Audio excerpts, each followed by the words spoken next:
presentasi ya. Oh, iya baik. Sebelumnya saya akan memperkenalkan diri dulu Bapak. Saya Nizal Aramadani. Saya di sini sebagai moderator untuk sesi ini 2 jam ke depan. Untuk itu saya akan membacakan introduksi dari Bapak Dendi Rahmat Trisna SHM terlebih dahulu secara singkat.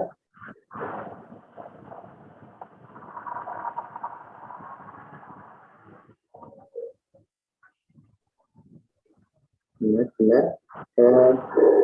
Bapak Dendi Rahmat Trisna SHM merupakan lulusan S1 Fakultas Hukum Universitas Airlangga di Bapak. Kemudian S2 Magister Hukum Bisnis pada Universitas pada karir di KPPI dari 1 sampai saat ini. Pada itu Kepala Kantor Perwakilan Daerah Makassar pada wilayah Sulawesi, Maluku, dan Papua. Memang ada suaranya ya. Kemudian Bapak menjabat sebagai Kepala Humas dan Kerja KPPI Pusat. Kemudian pada saat ini Bapak menjabat Kepala Kantor Wilayah 4 pada wilayah Jatim, Bali, NTB, dan NTB.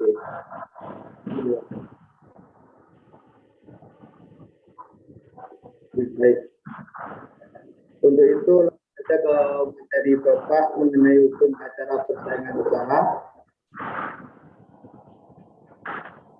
Ya, kepada Bapak Dendi Rahmat Trisna SHM, kesempatan waktu dipersilakan.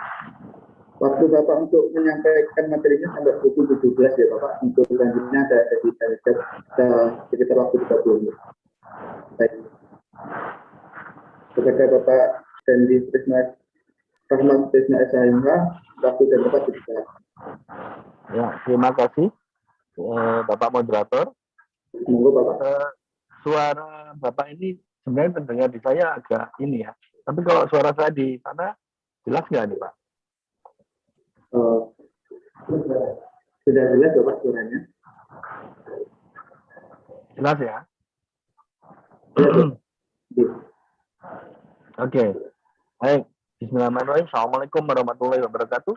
Selamat sore, selamat berjumpa dengan saya Dendi Rahmat Trisna dari Kantor Wilayah 4 KPPU Jatim, Bali, Nusa.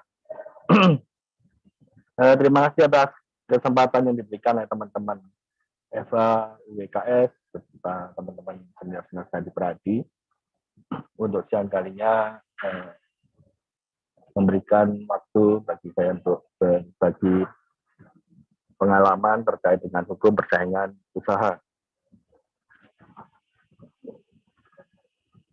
Oke, sebelum kita mulai, saya ingin sampaikan bagi para peserta yang ingin menanyakan sesuatu, tidak perlu menunggu sesi ini berakhir, langsung saja disampaikan, bisa melalui fitur chat room atau WA langsung ke 081852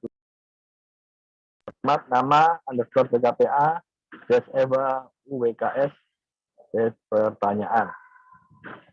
Bila mana nanti bisa saya sampaikan jawaban langsung di sesi ini, akan saya sampaikan.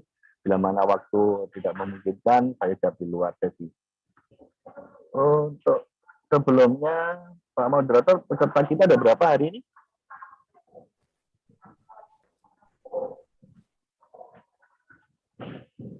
Halo, Pak Moderator.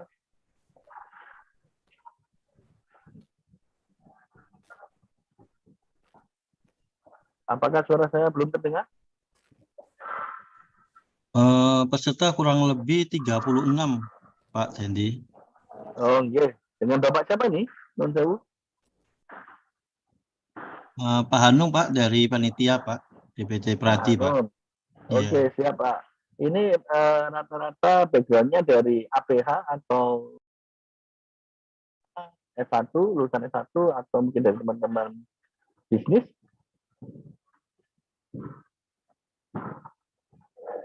Maaf Pak, tadi pertanyaannya terputus-putus, Pak Dendi.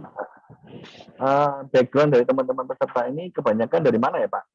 Aparat penegak hukum, mahasiswa, atau mungkin dari para pelaku usaha? Rata-rata yang daftar di sini Pak, itu sarjana hukum Pak latar belakangnya Pak. Oke, baik. Ini suara sudah clear ya dari saya ya? Jelas ya? Ya jelas Pak, clear Pak Dendi. Oke, baik. Terima kasih. Langsung saja karena waktunya terbatas, saya akan menyampaikan insya Allah 7 outline dalam pertemuan kali ini. Bagi teman-teman yang akan menanyakan, langsung saja gunakan super chat room maupun WA langsung ke nomor saya yang ada di slide nomor 2 tadi. Pertama, memang perkenankan saya untuk menyampaikan beberapa hal yang mungkin melebar dari sekedar hukum acara saja, persaingan usaha. Karena yang akan kita bicarakan ini terkait erat dengan Komisi Pengawas Persaingan Usaha selaku institusi atau otoritas yang memang ditunjuk oleh pembentuk undang-undang untuk mengawal implementasi Undang-Undang Nomor 5 Tahun 95, sekaligus juga 8 atau sampai 13 tahun kemudian institusi ini juga ditunjuk untuk mengawal implementasi tentang kemitraan yang sehat. Pertama, saya akan bicara tentang negara dan pasar. Mengapa ini saya selalu sampaikan di depan? Karena untuk meyakinkan bahwa mengapa negara harus hadir kaitannya dengan dinamika pasar. Jadi di slide 6, mudah-mudahan sudah tampak, background dari semua slide saya, ada visualisasi berupa patung kuda dan manusia, yang mana patung ini dibangun di depan kantor Komisi Pengawas Persaingan Usaha yang ada di Washington DC atau di USFTC, di mana teman-teman di sana memvisualisasikan bahwa market itu kuda liar yang memang harus dikendalikan oleh negara. Nah, kenapa harus dikendalikan oleh negara? Nah, ini kaitannya dengan potensi distorsi pasar, gangguan pasar, yang mana bisa jadi disebabkan oleh banyak hal. Dua diantaranya yang sering mendominasi adalah perilaku pelaku usaha dan kebijakan pemerintah atau kombinasi dari dua hal ini. Slide nomor 8 dan 9 ini adalah dua slide yang ingin saya gambarkan bagaimana pasar bisa terdistorsi baik oleh perilaku pelaku usaha maupun oleh kebijakan pemerintah. Pak moderator nanti tolong diingatkan kalau suara atau slide saya tidak maksimal ya. Baik, di slide 8 ini ada 3 contoh kasus dan disclaimer-nya semua penyebutan institusi, merek maupun nama lembaga ini hanya diperuntukkan untuk pembelajaran dan tidak dimaksudkan untuk mendiskreditkan salah satu institusi dimaksud. Pertama adalah kasus real yang ditangani KPPU terkait dengan persaingan air minum dalam kemasan. Jadi KPPU mengawasi semua sektor usaha, baik swasta maupun non swasta, baik yang ada regulatornya maupun tidak ada. Soal yang ada regulatornya itu seperti telekomunikasi sudah ada BSDI, jasa keuangan ada OJK, migas ada SKK migas. Nah, ini Mas KPPU punya kewenangan untuk memantau dinamika usaha yang ada di sektor tersebut dan sektor-sektor lainnya. Nah, di dalam pengawasannya ini ada yang terkait dengan persaingan di dalam pasar ataupun persaingan untuk masuk pasar. Jadi competition for the market dan competition in the market. Kalau competition for the market ini kita akan banyak bicara tentang suatu persaingan usaha di dalam kegiatan yang ada proses tender.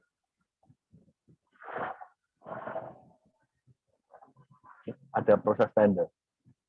Dan kebetulan memang dari 26 pasal larangan yang ada di dalam Undang-Undang Nomor 5 Tahun 99, memang ada satu pasal yang bicara tentang competition for the market. Persaingan untuk masuk pasar. Itu pasal 22. Judul besarnya larangan persekongkolan tender. Selebihnya, mulai dari pasal 4 sampai pasal 21, pasal 23 sampai pasal 29, bicara tentang competition in the market. Persaingan di dalam pasar. Nah, 3 contoh yang akan saya bicarakan ini adalah competition in the market, di dalam pasar. Pertama adalah persaingan, contoh persaingan di dalam bisnis air minum dan kemasan.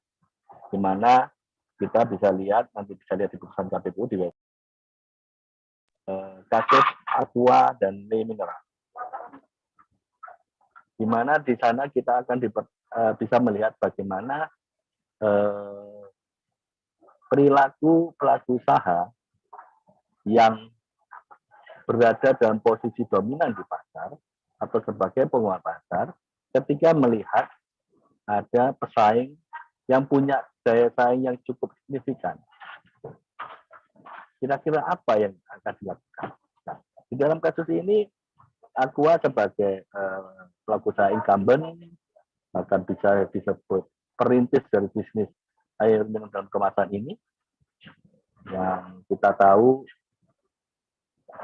pangsa pasarnya kalau saya tidak salah mencatat untuk air minum dalam kemasan yang dalam bentuk botol itu dalam setahun peredarannya kurang lebih sekitar 22 triliun. Sedangkan yang dalam bentuk galon sekitar kurang lebih 20 triliun. Dan kalau dalam gelas itu sekitar 4 atau 3 triliun. Artinya cukup besar pangsa pasarnya dan pemainnya cukup banyak, kurang lebih 900 sampai 1000 pelaku usaha. Nah, Aqua ini punya pangsa pasar kurang lebih 5, kurang lebih ya. Artinya dia sangat dominan di antara 900 atau 1000 pelaku usaha. Nah, di dalam kasus ini kita melihat bagaimana Aqua melakukan aksi atau di tempatnya reaksi terhadap hadirnya pelaku usaha pesaing yaitu Le Mineral. Salah satunya adalah dengan ingin memastikan jalur distribusi Aqua ini aman dari tanda kutip bahasa lugasnya serbuan atau masuknya barang atau produk kompetitif. Dia membuat suatu program yang pada intinya akan memberikan insentif buat pelaku usaha di jalur distribusinya yang bisa menahan masuknya pelaku pesaing, produk lain, dan sebaliknya akan memberikan punishment buat pelaku usaha yang gagal menahan masuknya produk lain. Di dalam hal ini, reaksi yang dilakukan Aqua ini sebenarnya hal yang common dilakukan sebagai penguasa pasar. Hanya saja ketika dia memilih, ini langsung terjadi 2 hal. Pertama adalah hilangnya kesempatan buat pelaku usaha pesaing untuk masuk kepada pasar secara fair. Karena dia mengalami hambatan. Padahal yang kita inginkan adalah ketika ada produk baru atau kompetitor baru, ya silakan mereka masuk pasar biar masyarakat atau konsumen akan memilih. Sehingga mereka, pelaku usaha ini akan didorong untuk melakukan kompetisi di titik-titik seperti inovasi produk, kebijakan harganya, dari promosinya, layanan after purna jualnya misalnya, dari lokasi buat masyarakat ini kepada produknya, sampai juga pada bagaimana dia membuat SDM yang menangani penjualan ini punya kemampuan lebih untuk bisa mempromot produknya ini menjadi jawara di kelasnya. Nah, harusnya arahnya ke sana. Tapi kalau dengan program seperti tadi dilakukan, maka pesaing ini akan kehilangan kesempatan untuk bersaing secara fair di hadapan konsumennya. Itu satu. Yang kedua, di sisi konsumen sendiri, mereka akan kehilangan kesempatan untuk mendapatkan produk pesaing tadi. Sehingga perilaku seperti ini kita anggap bersinggungan dengan Undang-Undang Nomor 5 Tahun 1999. Apakah ini kasus yang pertama? Tidak. Ini sudah kasus yang 3 kita tangani. Sebelumnya kita pernah tangani batu baterai ABC dan FREDI. Hampir mirip juga seperti ini. POPS, kalau nggak salah PT-nya PT Forisa, juga melakukan hal yang sama. Ini satu. Perilaku pelaku usaha incumbent ketika yang notabene punya daya saing yang cukup kompetitif. Ini yang biasanya terjadi. Yang kedua, ini terkait dengan kartel ban. Kartel ban ini kita dipertontonkan suatu fenomena di mana asosiasi pelaku usaha, dalam hal ini Asosiasi Ban Indonesia, memandang suatu fenomena anggotanya ini melakukan praktek jual murah untuk ban luar ya, ban negeri, khusus ring 14-16 itu untuk biasanya mobil Xenia. Jadi untuk ring 14-16 ini mereka melihat anggotanya ini para produsen ban nasional jor-joran, dan menurut asosiasi hal ini nggak sehat dan dianggap bisa saja akan merugikan produksi atau produsen ban nasional atau ban dalam negeri. Sehingga asosiasi berinisiatif untuk mengumpulkan anggotanya dan menyepakati untuk menghentikan praktek jual murah ini. Oke. Nah, di sini kita melihat bahwa apa yang dilakukan asosiasi sebenarnya juga common dilakukan. Hal yang wajar dilakukan ketika merasa ada sesuatu yang menurut mereka akan berimplikasi terhadap industri dalam negeri. Namun, eksekusi dari kegalauan ini yang mungkin kurang tepat. Misalnya, ketika memang dianggap ada suatu praktek yang akan merugikan industri dalam negeri, harusnya yang dilakukan adalah mengkomunikasikan hal ini dengan siapa? Dengan pemerintah. Dalam hal ini misalnya ada. Terus kalau ini terkait dengan praktek jual murahnya, kepada siapa harus lapornya? Sebaiknya kepada KPPU. Karena apa? Karena dalam Undang-Undang Nomor 5 Tahun 1999 ada pasal yang mengatur secara khusus tentang predatory pricing, yaitu pasal 20. Nah, di pasal itu memang undang-undang ini memberikan rambu-rambu larangan buat pelaku usaha membuat suatu strategi bisnis tertentu yang pada ujungnya adalah membuat harga ini menjadi tidak kompetitif, di mana mereka membuat harga yang sangat murah, tapi uniknya strategi ini ditujukan pada pelaku usaha tertentu dengan maksud menyingkirkan pelaku usaha dimaksud dari pasal.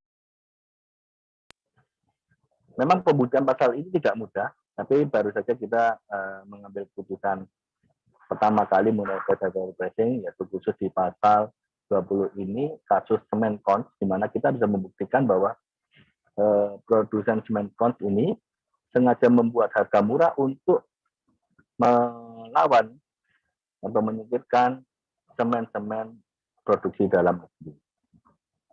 Ini kita nyatakan tidak benar dan harusnya dia berkompetisi bisa lebih sehat.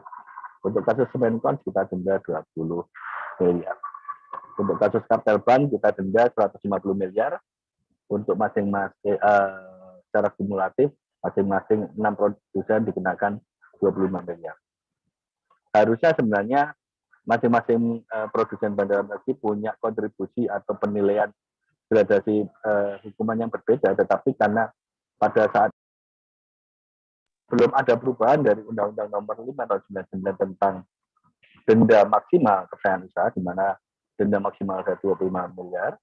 Sementara hari ini, sejak berlakunya Undang-Undang Cipta Kerja, junto PP 44 2001, ya, junto PP 44 tahun 2021, maka denda maksimal persaingan usaha berupa formula, yaitu 50% dari penjualan bersih, dari keuntungan bersih, atau 10% dari total penjualan.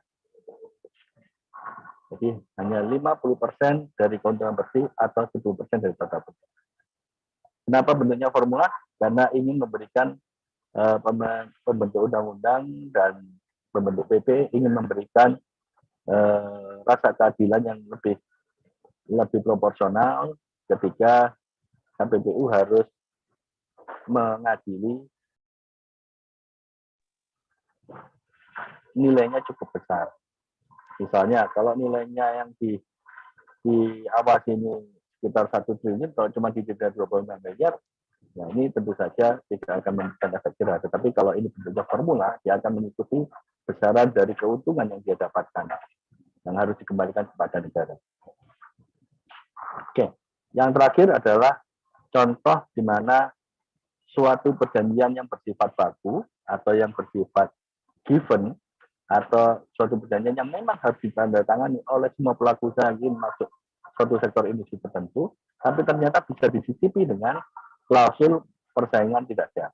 Di dalam kartel SMS ini kita mendapatkan satu klausul yang melarang para pelaku usaha dalam hal ini operator seluler untuk menjual layanan short message services atau SMS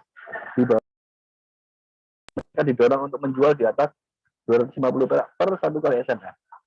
Mungkin kalau yang kelahiran tahun 85 mungkin belum, atau 90 mungkin tidak terlalu familiar dengan SMS, tapi kalau kaitan di bawah itu, atau yang sudah punya handphone pada sekitar tahun 2007-2009, itu akan sangat terasa bagaimana biaya SMS pada saat itu digelar kurang lebih 300 sampai 500 rupiah per satu kali SMS.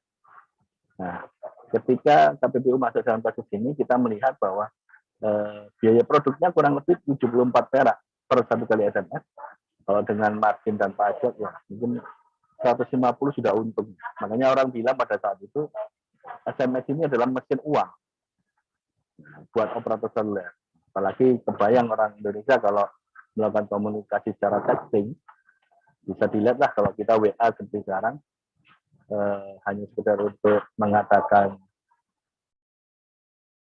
tanya, terima kasih Pak Panitia sudah mengundang saya sebagai narasumber dalam PKPA kali ini. Itu nggak cukup cuma 1-2 kali texting, tapi bisa saja potensinya bisa lebih. Misal kemudian dijawab oleh Pak Panitia, oh ya sama-sama Pak Dendi, terima kasih atas kontribusinya. Oh sama-sama Pak Panitia, kemungkinan juga saya akan sharing ke Bapak beberapa buku-buku saya misalnya. Oh dijawab oleh panitia, oh ada buku apa Pak? Oh, tentang ini. Nah, jadi kemungkinan probabilitas repeat dari jasa SMS ini sangat tinggi, sehingga pada saat itu memang short message service menjadi salah satu tumpuan penghasilan dari teman-teman operator seluler. Saat itu sempat dihitung oleh teman-teman usaha Indonesia, dalam kurun 2 tahun kurang lebih ada sekitar 2,8 membayar secara sukarela biaya SMS yang sebegitu mahalnya, sehingga pada saat kasus ini berjalan muncul istilah excessive price, jadi harga yang berlebihan. Oke, ini adalah 3 contoh di mana perilaku pelaku usaha itu punya potensi untuk mendistorsi pasar. Pada slide berikutnya, di slide 9, ini adalah contoh 3 kebijakan pemerintah yang bisa jadi tidak dilakukan secara proper sehingga hasilnya menjadi tidak produktif atau bisa jadi kontraproduktif. Contoh, misalnya kalau di sini ada teman-teman dari NTT atau dari Kupang, mungkin masih ingat beberapa bulan yang lalu kita digegerkan dengan tingginya biaya masuk Pulau Komodo di mana saat itu memang salah satu pertimbangannya adalah pemerintah ingin melakukan peningkatan kualitas konservasi komodo. Reasoning ini saya pikir semua pihak pasti akan mendukung, termasuk KPPU pasti sangat mendukung.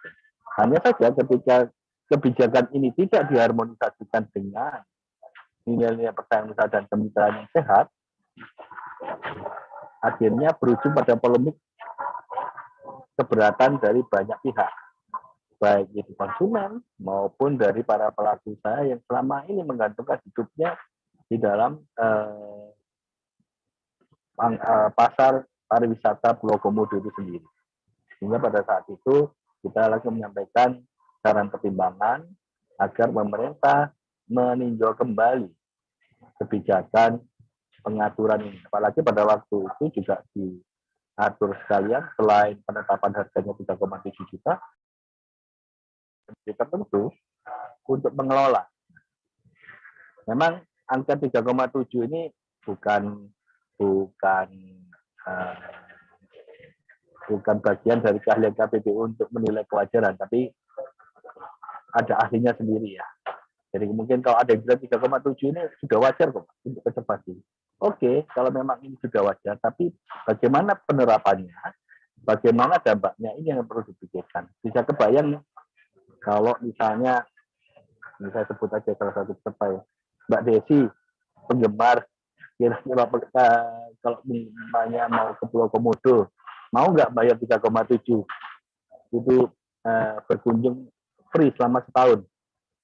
Tapi kalau Mbak Desi Romadona ini bukan seorang peneliti atau komodo lover gitu ya,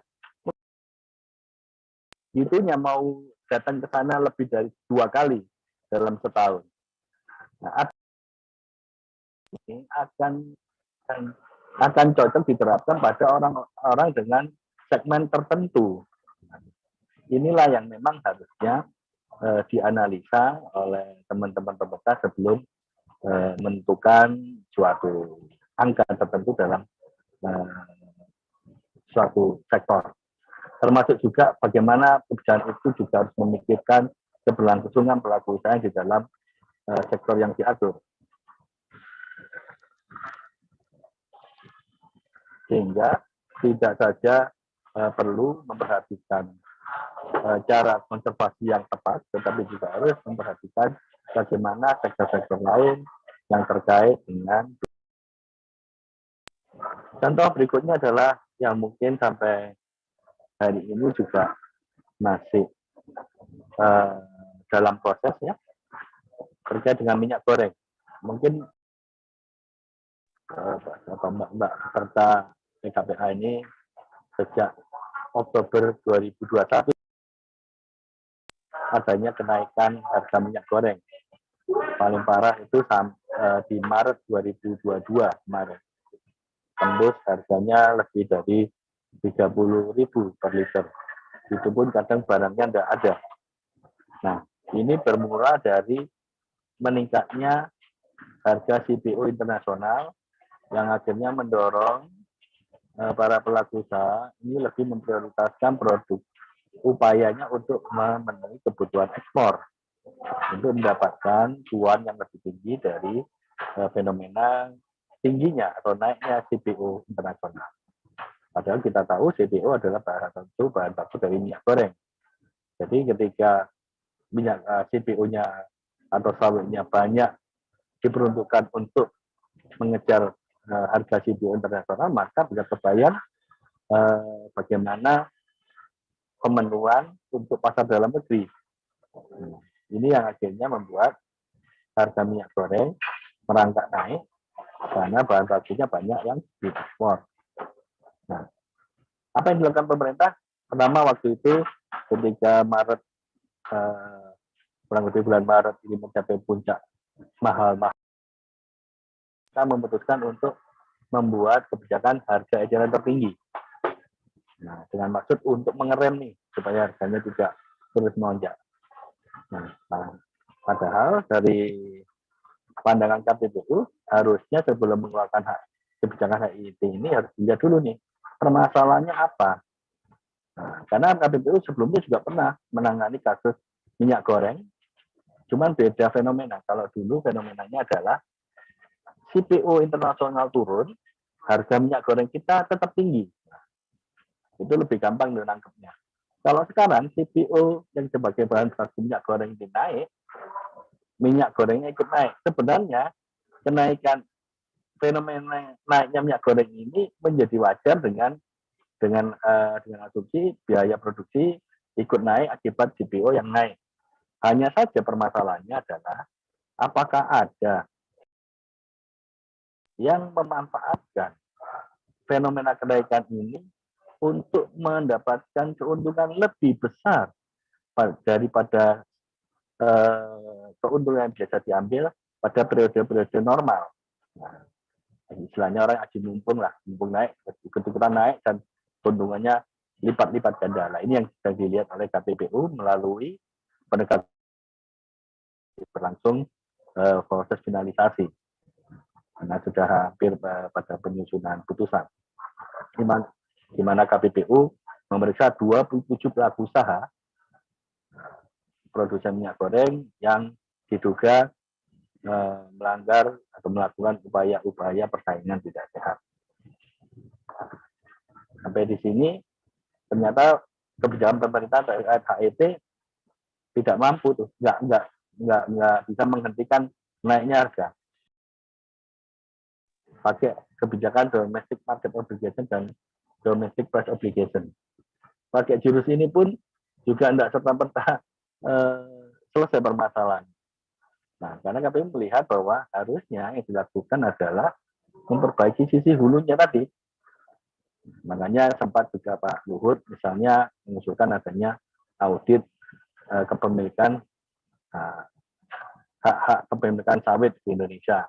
Siapa sebenarnya yang menguasai? Dan memang menurut analisa KPPU, penguasaan industri sawit di Indonesia ini memang mengerucut pada beberapa pelaku usaha tertentu saja atau bersifat oligopoli gitu.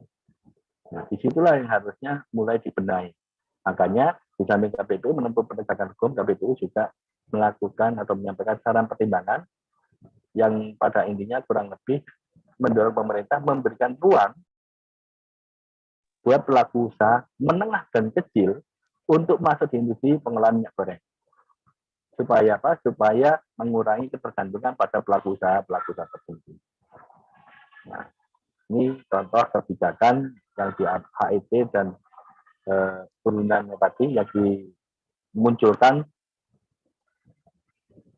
dalam kondisi yang kurang tepat atau mungkin didasarkan pada pertimbangan yang kurang tepat sehingga justru kontraproduktif pada upaya pengendalian harga. Contoh terakhir terkait kebijakan yang kurang tepat, misalnya adalah transportasi online. Kita dulu masih ingat kenapa transportasi online ini bisa diterima di Indonesia secara masif. Yang pertama adalah karena mereka murah.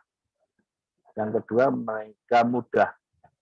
Murah dan mudah ini baik dari sisi konsumen maupun dari sisi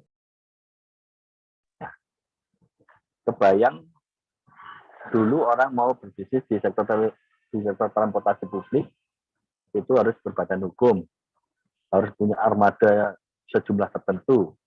Nah, sedangkan dengan konsep yang diusung oleh teman-teman di sektor digital atau transportasi online ini memungkinkan individu-individu yang mempunyai saat transportasi yang kurang terutilisasi dimanfaatkan untuk ikut dalam suatu bisnis melayani publik, melayani masyarakat dengan harga yang jauh lebih terjangkau buat kantong masyarakat. Tapi sayangnya hari ini pilihan peningkatan tarif. Jadi pengaturan berapa biaya yang harus driver itu diatur dengan rezim tarif.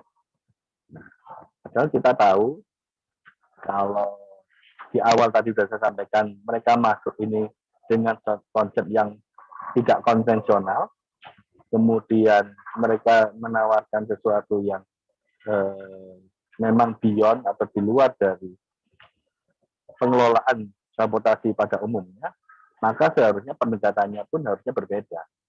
Mungkin sederhananya begini, kalau dengan tarif kita akan mencoba menghitung berapa sih angka rupiah yang harus dibayarkan konsumen untuk per kilometernya. Makanya di situ ada biaya, ada BBM-nya, ada biaya untuk keuntungan driver, ada mungkin penyusutan kendaraannya, ada resiko dan segala macam. Dihitung berdasarkan jaraknya tadi. Nah, padahal kita tahu teman Gojek, Grab, dulu ada Uber, sekarang ada Indraft, Maxim. Ini mereka bisnisnya tidak saja mengandalkan pemasukan dari mengantar orang, ada mengantar barang, ada apa namanya layanan-layanan yang bersifat lifestyle, ada yang finansial, ada yang marketplace. Artinya mereka punya banyak sumber yang bisa dikombinasikan menjadi suatu strategi bisnis yang bisa menghasilkan suatu biaya transportasi yang beyond perhitungan dari yang perhitungan konvensional tadi. Makanya kenapa dulu bisa murah. Saat ini hampir bisa dipastikan tiap tahun kita atau teman-teman di Kementerian Perhubungan dan teman-teman yang menjalankan transportasi online ini akan sibuk untuk menghitung berapa kenaikan, karena BBM sudah pasti naik, UMR pasti naik, kebutuhan lain pasti naik. Karena kita menggunakan pendekatan konvensional. Nah, saya sih berharap ke depan akan ada terobosan, ya mungkin nanti kalau sudah ada pergantian rezim, sehingga ada breakthrough yang bisa dilakukan, sehingga bisnis model seperti ini yang merupakan inovasi dari anak-anak muda ini bisa punya ruang yang cukup untuk bisa memberikan banyak pilihan buat masyarakat. Ini transportasi mungkin nanti bisa berkembang yang baik. Oke, sampai di sini ada pertanyaan, Pak Moderator?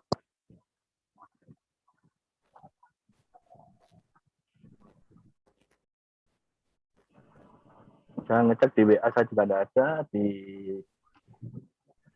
chat room.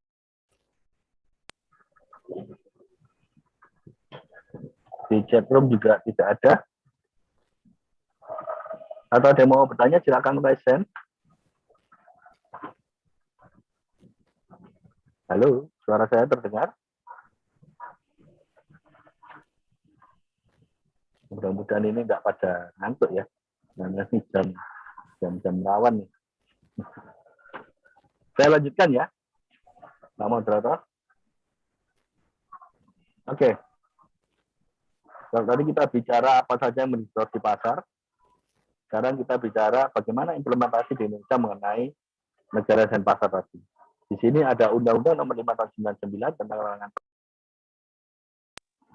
yang implementasinya diberikan amanah kepada Komisi Pengawas Persaingan Usaha untuk melaksanakannya.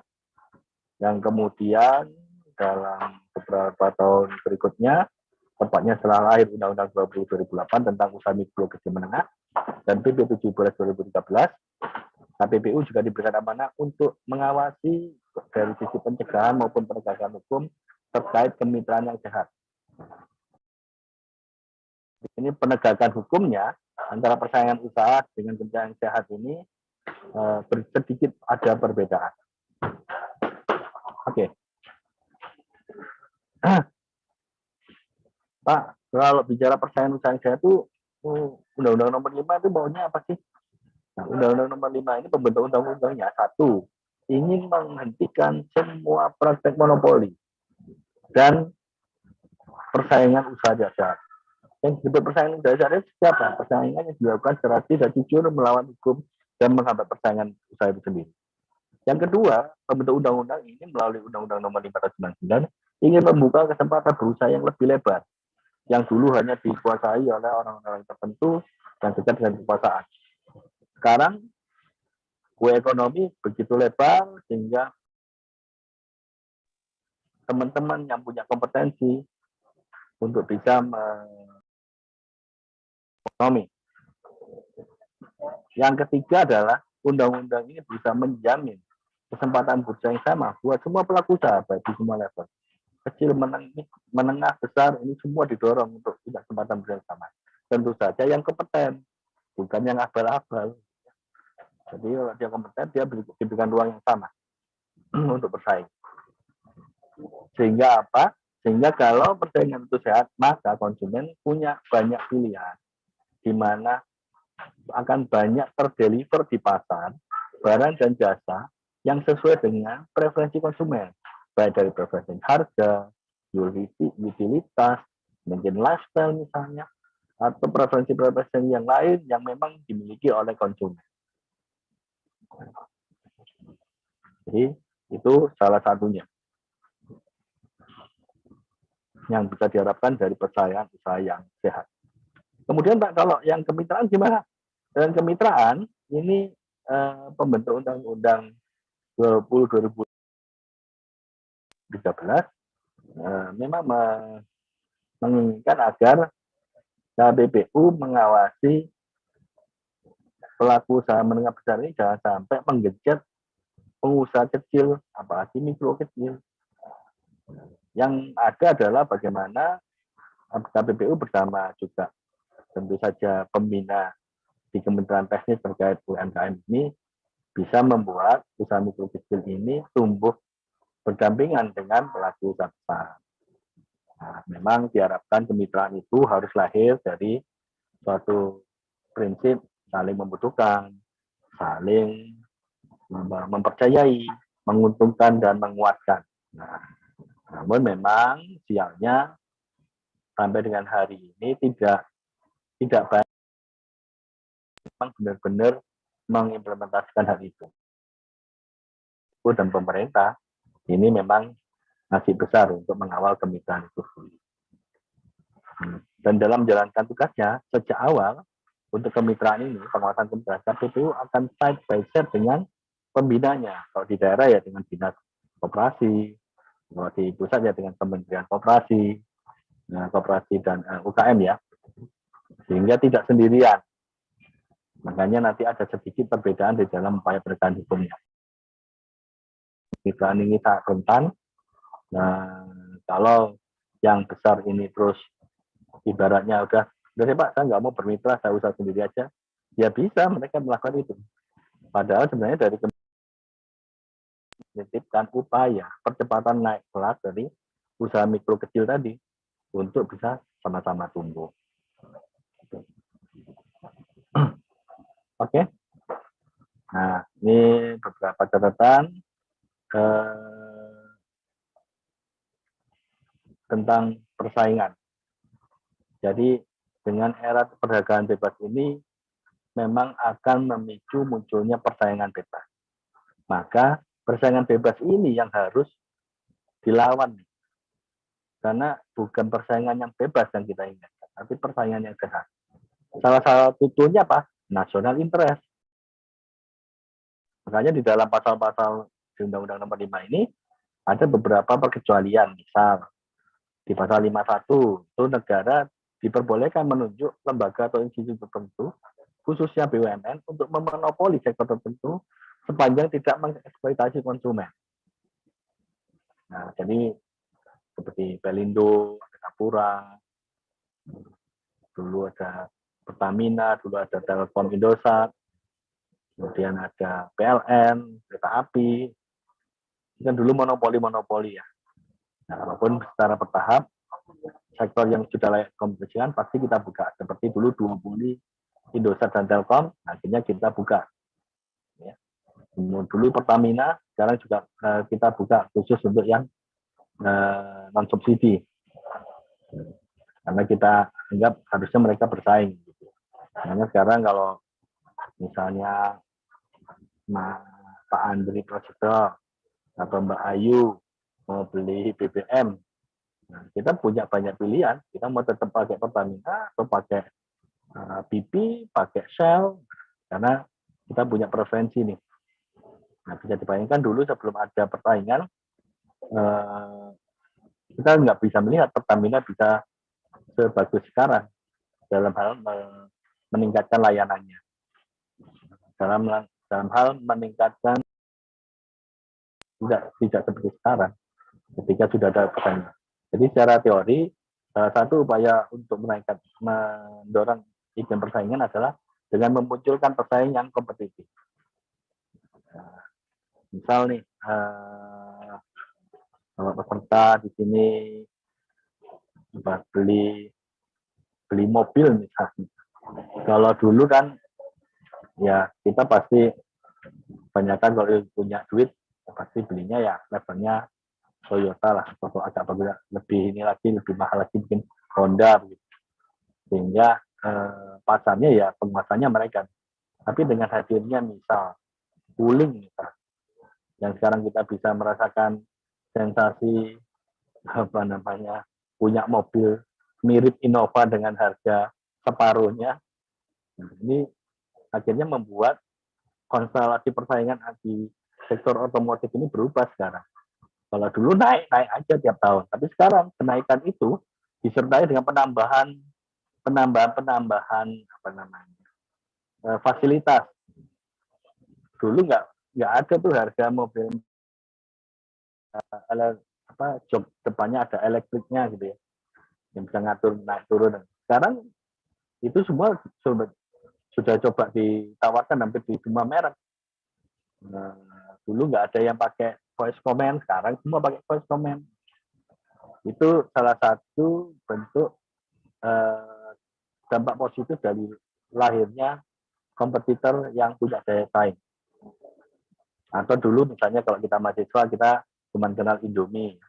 Nah, setelah hadirnya grupnya apa namanya Wingfood, nah, kita punya banyak pilihan nih sekarang yang rasa atau harganya juga cukup kompetitif. Untuk beberapa sektor kali ini sudah bisa kita lihat bagaimana kompetisi itu mulai berlangsung. Kemudian kita juga melihat ada perkecualian bagi usaha yang bertanya di pasal 50. Itu juga suatu bentuk keberpihakan pembentuk undang-undang karena melihat bahwa perdagangan bebas ini nggak bisa terus memunculkan suatu fenomena bahwa semua bertarung pada lapangan yang sama. Artinya mau besar kecil bertarung dengan lapangan yang sama. Harus ada equal playing field. Sehingga pembentuk undang-undang melalui pasal 50 mengecualikan usaha kecil dan koperasi yang katanya dari jangkauan Undang-Undang Nomor 5. Jadi mereka tidak bisa dijangkau.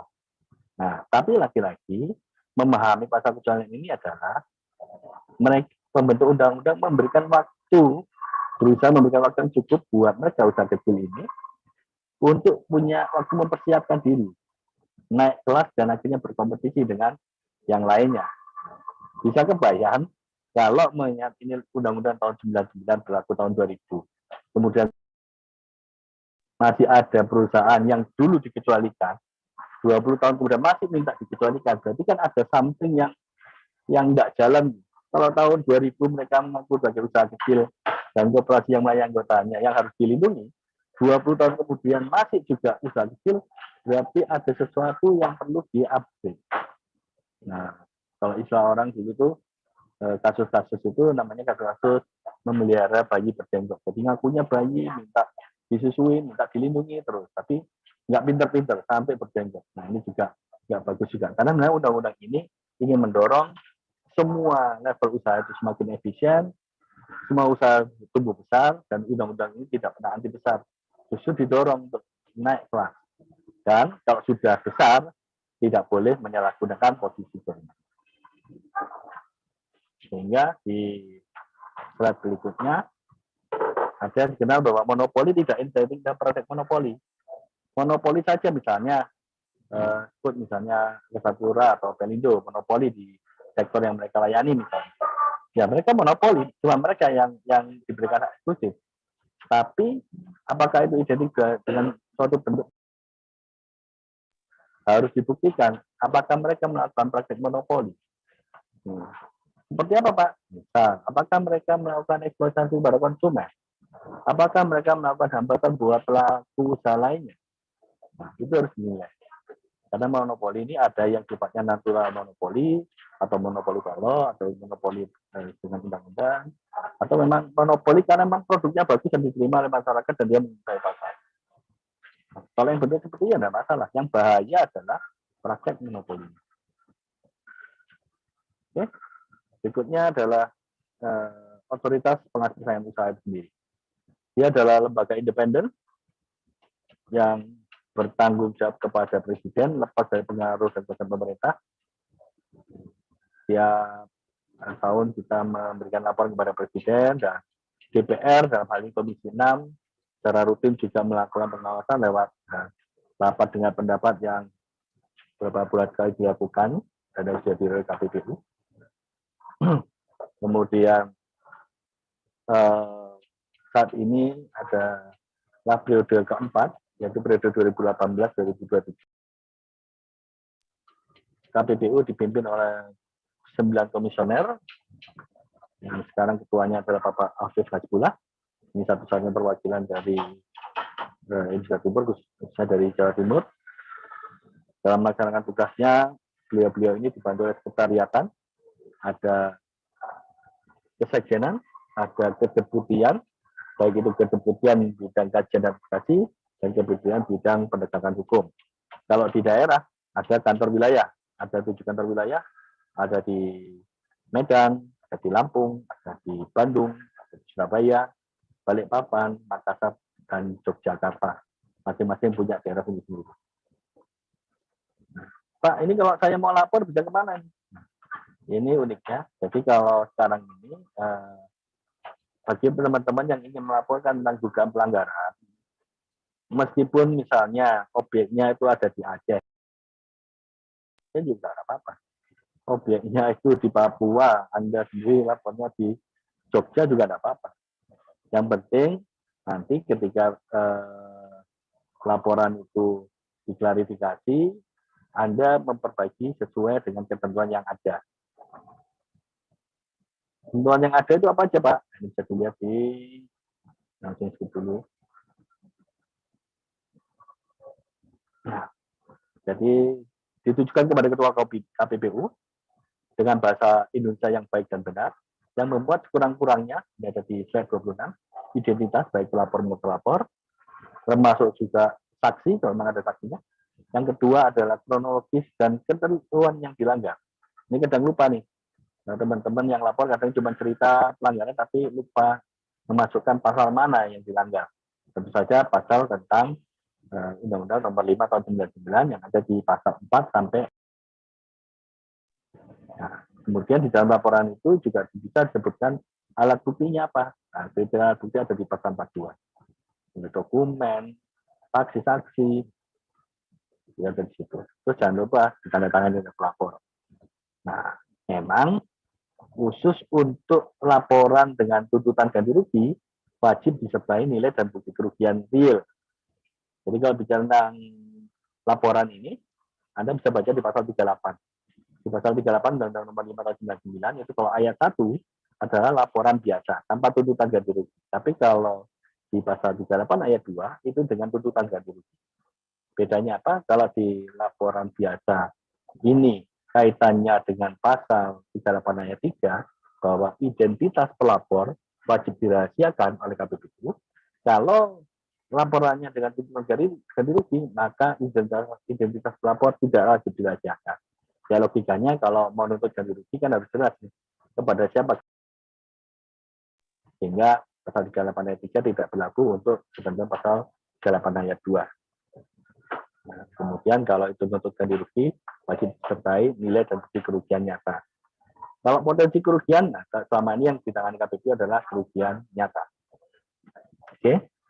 Nah, laporan ini punya karakteristik nih. Satu, tadi sudah sebutkan, identitas pelapor non ganti rugi wajib dirahasiakan. Yang kedua, tidak ada biaya perkara. Tapi kalau Anda nanti keberatan ke pengadilan niaga atau kasasi ke Mahkamah Agung, ada biaya perkara. Nah, ini memang unik nih. Yang ketiga, laporan yang disampaikan kepada KPPU itu dimungkinkan dilakukan perbaikan laporan. Jadi ketika fase penelitian dan verifikasi, Anda bisa mengajukan perbaikan laporan. Nah, ini di slide 27 ya.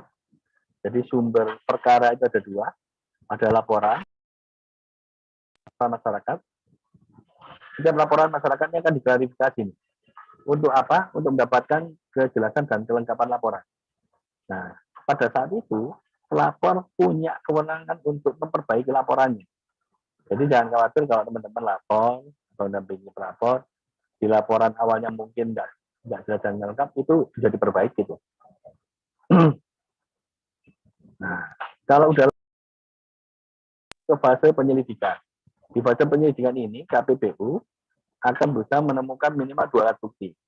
Nah, tentu saja pihak pelapor juga diharapkan kerjasamanya untuk membantu KPPU mendapatkan minimal 2 alat bukti tersebut.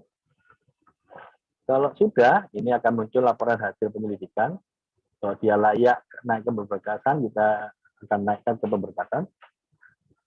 Tapi kalau nanti di pemberkasan dinilai oleh tim pemberkasan belum cukup alat bukti, dikembalikan lagi nih untuk selidiki. Nah, tapi kalau sudah cukup, oleh pemberkasan akan diajukan atau diusulkan untuk masuk. Nah, fase antara ini, yang sumber perkara, penyelidikan, klarifikasi, pemberkasan, ini tidak diatur di dalam Undang-Undang Nomor 5 Tahun 99, tapi diatur di dalam Peraturan Komisi. Kalau yang paling baru, Perkom 1 2019, tata cara penanganan perkara.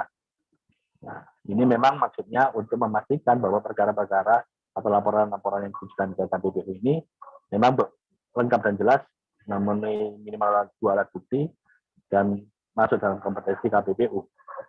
Nah, karena dulu sebelum ini dibuat peraturannya, proses penanganan perkaranya hanya berdasarkan pada Undang-Undang Nomor 5 yang memang didesain di dalamnya, di samping mengandung aturan tentang material juga atau hukum acara. Hanya saja yang diatur fase pemeriksaannya, mulai dari pendahuluan, lanjutan, musyawarah majelis komisi, sampai pembacaan putusan dan upaya keberatan. Nah, apa yang dilakukan di pemeriksaan pendahuluan? Di sidang pemeriksaan pendahuluan, ini ilustrasinya adalah hampir mirip seperti sidang di pengadilan ya. Yang di depan itu majelis komisi, sebelah samping ini adalah panitera yang akan membantu kerja majelis komisi, sebelah kanan adalah investigator penuntut KPPU, sebelah kiri adalah terlapor, sedangkan yang di depan ada pihak yang akan diperiksa, entah saksi atau penghadapan audiennya. Nah, di dalam sidang pemeriksaan pendahuluan, sidang pertama adalah fasenya atau agendanya adalah penyampaian laporan dugaan pelanggaran oleh penuntut KPPU, investigator penuntut KPPU. Jadi sidang pertama adalah menyampaikan. Sidang kedua adalah fase terlapor untuk menanggapi atas laporan dugaan pelanggaran itu. Di dalam menanggapi laporan dugaan pelanggaran, ini ada dua pilihan. Yang pertama, membantah semua argumentasi dari penuntut KPPU. Artinya di dalam tanggapannya dia akan menyertakan saksi, dokumen, argumen-argumen yang membantah semua tuduhan KPPU. Atau pilihan yang kedua adalah terlapor bisa mengajukan perubahan perilaku. Memang tidak semua kasus bisa diajukan perubahan perilaku. Nanti majelis komisi yang akan menentukan mana yang memang layak untuk perubahan perilaku. Perubahan perilaku ini ngapain, Mbak? Paling tidak di sana ada 3 komitmen yang terangkum dalam fakta integritas. Nah, di fakta integritas itu ada 3 hal yang harus oleh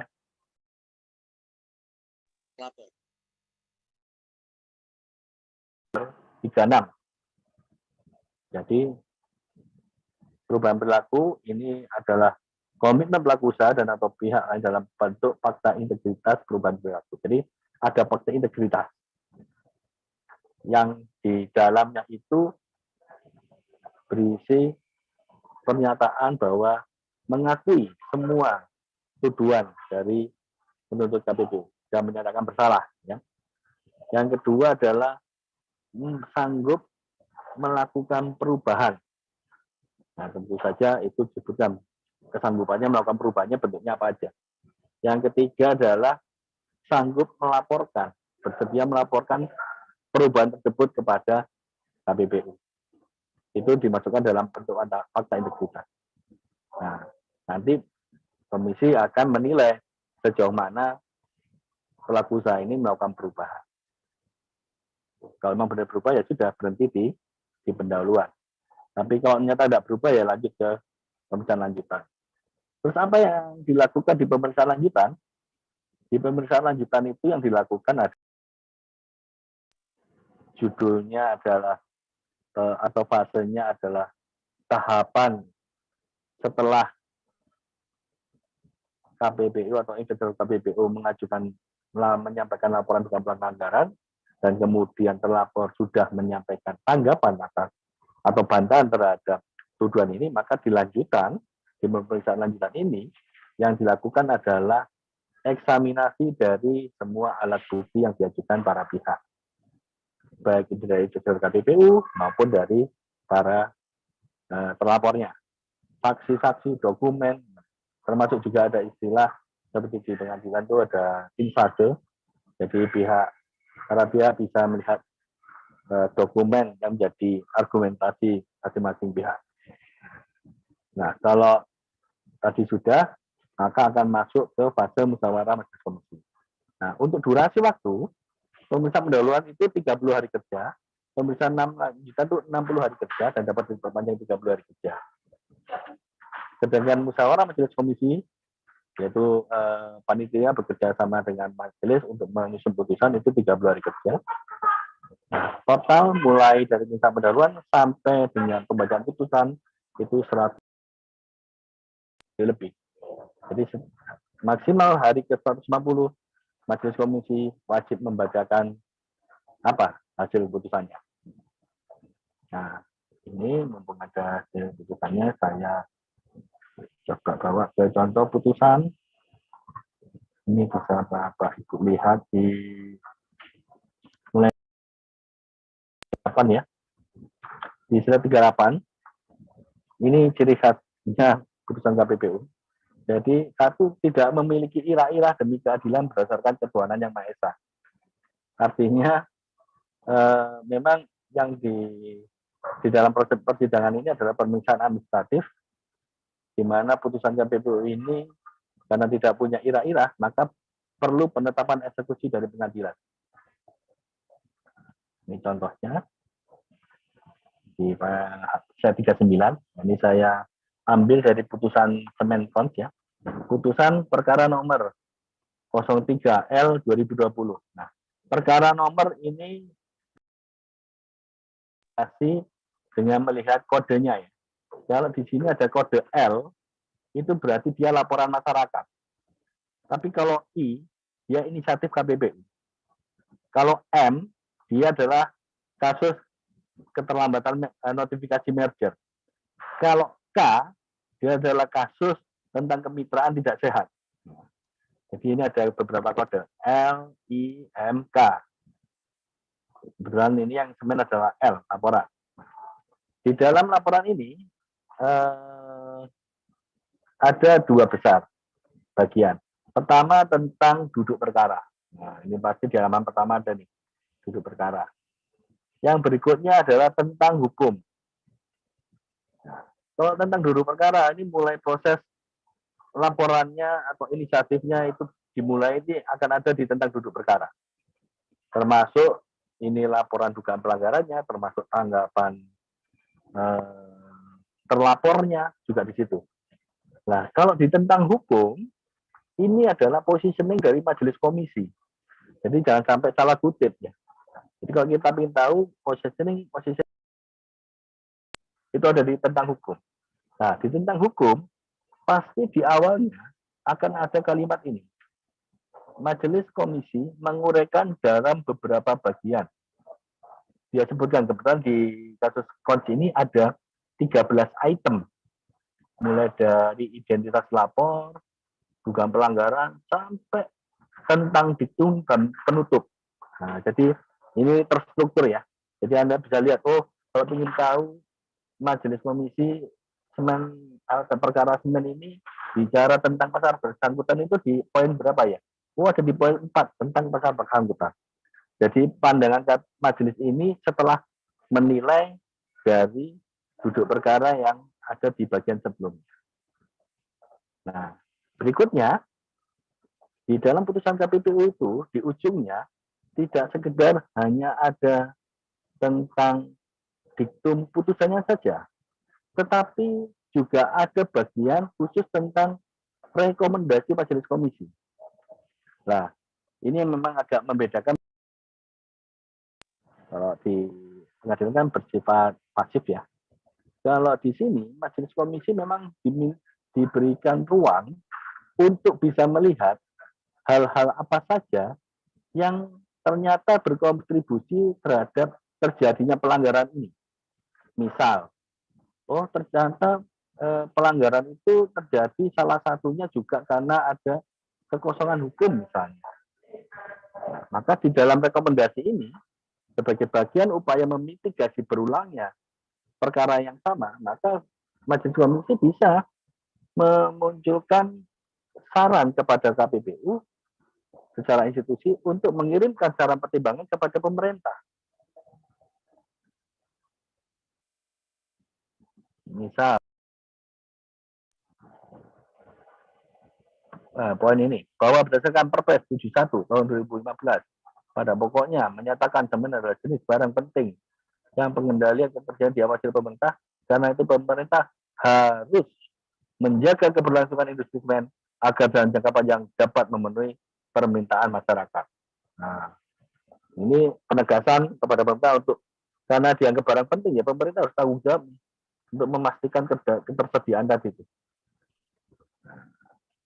Atau kalau bisa juga kalau ini perkara tender misalnya, kalau ini kan non tender ya, kalau tender misalnya Pokja terbukti bersalah gitu ya, jadi bagian dari persoalan tender. Tapi karena KPPU ini fokusnya menghukum pelaku usaha, maka kontribusi kesalahan yang dilakukan oleh Pokja itu sanksinya kita mintakan kepada atasan langsung. Jadi nanti rekomendasinya bisa bahasanya merekomendasikan kepada atasan langsung dari Pokja. Proyek berapa tentang apa ini untuk dilakukan atau diberikan sanksi administratif. Nah, itu bisa bentuknya seperti itu. Nah, sedangkan di dalam diktumnya sendiri, yang pertama akan deklaratoir ya, menyatakan terbukti atau tidak terbukti bersalahnya. Kemudian kalau memang ini dirasa perlu dilakukan penjatuhan sanksi sesuai dengan ketentuan pasal 47, sanksinya ada macam-macam, ada penghentian kegiatan, ada pencabutan perjanjian, ada juga denda, itu dicantumkan gitu. Nah, dendanya tadi sudah saya sampaikan bahwa sekarang denda minimal persaingan adalah 1 miliar dan maksimal adalah berbentuk formula, maksimal 50% dari keuntungan bersih atau 10% dari total penjualan. Nah, bagi yang teman-teman pelaku usaha yang dinyatakan bersalah dan kemudian keberatan, ini yang harus diperhatikan adalah ketika keberatan nih, memang kalau awalnya Undang-Undang Nomor 5 itu keberatannya ke Pengadilan Negeri, tapi setelah adanya Undang-Undang Cipta Kerja, Junto PP 44/2021 dan sekarang juga ada Perpu 2 tahun 2022 kalau nggak salah, ini keberatannya di pengadilan niaga. Nah, di pengadilan niaga ini terlapor yang akan mengajukan keberatan wajib mencantumkan alasan keberatannya. Nah, alasan keberatannya apa, Pak? Salah satunya adalah ketika ada pihak yang sudah diajukan di pemeriksaan di KPPU, tapi pendapatnya tidak didengarkan, nah ini atau tidak dipertimbangkan, ini bisa menjadi dasar diajukan keberatan. Pak, kalau kita mau ajukan keberatan dengan alasan ada pihak yang tidak tidak dihadirkan di dalam persidangan. Kenapa? Karena sifat dari keberatan di pengadilan niaga ini adalah review atas putusan KPPU beserta dokumen pendukungnya, alat bukti pendukungnya. Intinya apa? Intinya bahwa memang proses penegakan hukum di KPPU ini diharapkan optimal. Jadi semua alat bukti ya disitulah dipertaruhkan. Untuk meminimalisir, kadang ada juga yang jadi modus saksi-saksi kunci, dokumen-dokumen kunci itu nggak diuji atau nggak diajukan di pemeriksaan KPPU. Nah, di situ kan akhirnya ada niatan nggak bagus kan. Jadi menyembunyikan sesuatu yang harusnya bisa diajukan di situ. Karena di dalam ketentuannya di keberatan atau di kasasi tidak mengenal bukti baru. Jadi yang di review adalah putusan KPPU beserta dokumen atau saksi pendukungnya. Nah, untuk terlapor yang keberatan atas putusan KPPU dan kebetulan keputusannya ada denda administratif, maka ketika keberatan, di samping mencantumkan alasan keberatan, juga wajib memberikan jaminan keberatan maksimal 20% di pemenuhan pembayaran denda. Karena itu juga jadi problem selama bertahun-tahun yang dialami oleh KPPU. Jadi kalau dia dihukum tidak ada dendanya, dan tapi kalau dia dihukum misalnya 5 miliar misalnya, maka dia maksimal wajib memberikan jaminan 20%. Itu maksimal ya, bisa kurang. Itu tergantung dari majelis komisi nanti ketika menyampaikan permohonan itu. Jadi jangan lupa ada jaminannya. Yang pasti dikembalikan kalau tidak terbukti atau putusan KPPU dikalahkan, kalau sudah ingkrah ya pasti dikembalikan lah. Oke, sampai di situ saya sampaikan bahwa proses di pengadilan niaga itu 3 bulan sampai 12 bulan. Dari 3 bulan, maka majelis hakimnya wajib mencantumkan apa pertimbangannya kok bisa kurang dari 3 bulan. Nah, itu diatur secara khusus. Ini memang agak berbeda. Kalau di Undang-Undang Nomor 5, durasi di pengadilan negeri dulunya itu 30 hari kerja. Kalau sekarang menjadi 3 bulan, maksimal 12 bulan. Kalau yang kasasi, dulunya 30 hari, sekarang menjadi dihapuskan. Jadi lebih fleksibel buat Mahkamah Agung. Kalau dulu pengadilan negerinya 30 hari, jadi 3 bulan, maksimal 12 bulan, kasasi tanpa batas waktu. Tapi memang pengalaman selama ini, proses kasasi dilakukan cukup cepat, sehingga ini juga membantu dalam upaya penegakan hukum persaingan usaha, termasuk juga bagi para pencari keadilan persaingan. Oke, bagaimana Pak dengan inisiatif? Kalau inisiatif itu pasti didahului dengan entah itu penelitian, kajiannya, ada monitoringnya, yang mana hasil dari penelitian inisiatif itu tetap harus diuji dalam proses penyelidikan. Jadi nggak mentang-mentang ini inisiatif KPPU langsung masuk perkara, enggak. Tetap ada proses penyelidikan. Kalau enggak dirasa belum lengkap alat buktinya, nanti masuk ke proses pemberkasan juga bisa dikembalikan jika alat buktinya kurang cukup. Nah, baru masuk pada fase-fase yang tadi saya sebut pemeriksaan majelis. Sampai di sini ada yang ditanyakan?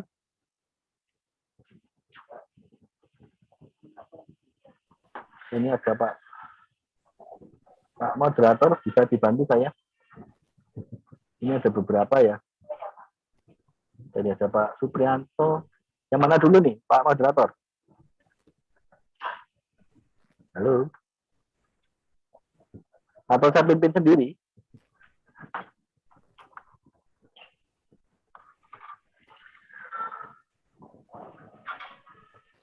Ya, siapa ini yang mau bertanya?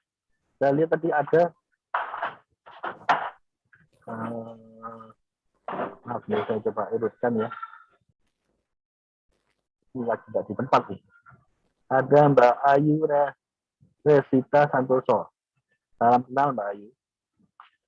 Mohon izin bertanya Pak terkait parameter ekspektasi konsumen ini siapa? Karena dapat banyak sekali fenomena BUMN pemerintah yang saya sendiri mau naikin atau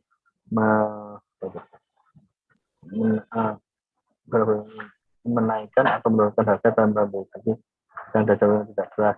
Contohnya PLN, BCN, PDAM. Oke. Nah, jadi misal nih, ini Mbak Ayu mana? Oh ya Mbak Ayu ya. Jadi seperti yang kita lakukan kemarin nih, Mbak Ayu tinggalnya di Surabaya. Iya, nah Mbak Ayu pasti dengar Januari kemarin PDAM Surya Sembada melakukan harmonisasi tarif, betul ya? Nah, bahasanya bukan menaikkan, harmonisasi, karena ada yang dinaikkan, ada juga yang digratiskan. Ini kami langsung respon, kita panggil, kita undang direksinya yang kebetulan juga baru terpilih. Kita minta keterangan bagaimana latar belakangnya, dan kita memang mendapatkan insight bahwa PDAM ini yang menentukan tarifnya itu ada peraturan wali kota, kemudian ada peraturan gubernur, dan ada peraturan menteri dalam negeri, ya kan? Jadi yang menetapkan bukan PDAM-nya. Jadi yang menetapkan bukan PDAM-nya. Jadi pemerintah nih ceritanya. Artinya secara hukum apa yang dilakukan PDAM ini ya memang mengikuti aturan tadi. Nah, artinya apa? Artinya kalau ada suatu fenomena, misal nih, dulu pernah tuh kayak Pertamina, pernah waktu itu menaikkan harga gas LPG tanpa persetujuan yang subsidi ya, tanpa persetujuan DPR. Nah, ini ditegur tuh, karena dia tidak melalui prosedur yang ada. Karena harusnya didasari pada proses yang harus dia lalui. Sama seperti PDAM ini, dia harus melalui proses itu. Dan memang yang menentukan memang bukan PDAM. Oke, walaupun prosedur sudah benar, konsumen tereksploitasi nggak? Tes 1 2 3. Halo, ya, siap. Ada yang interupsi? Ada yang interupsi? Iya Pak, mohon maaf tadi ada tes suara. Ya, Oke, saya lanjut ya. Saya lanjut. Oke, nah, contoh yang di PDAM, setelah kita pastikan bahwa mereka menetapkan tarifnya sesuai dengan ketentuan hukum, kita lanjut pada pertanyaan berikutnya.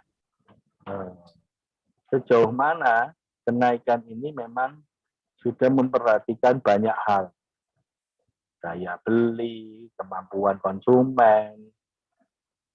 Nah, ini juga jadi pertanyaan, ya kan? Apa namanya? Gimana kok bisa ketemu segitu itu? Ya akan berpengaruh. Pak Jokowi kemarin khawatirkan yang menegur PDAM se-Indonesia supaya nggak asal menaikkan harga, gitu kan? Di situ kita juga dapatkan alasan nanti kenaikan ini memang ditujukan untuk memperbaiki infrastruktur PDAM Surabaya yang memang sejak beberapa tahun ini tidak naik. Dan memang kita tahu persis kalau itu instalasi tidak diperbaiki, tidak dirawat, ini memang akan sangat berpengaruh dengan kualitas air. Nah, tapi di sisi lain kita juga tidak membiarkan reasoning itu berdiri sendiri. Dalam artian begini, misal Mbak Ayu biasanya bayar 100.000, kemudian naik jadi 150.000 per bulan. Meski harganya cuma 50.000, ini kan suatu kenaikan. Kan? Sedikit banyak ini akan menjadi beban tambahan buat konsumen, buat Mbak Ayu.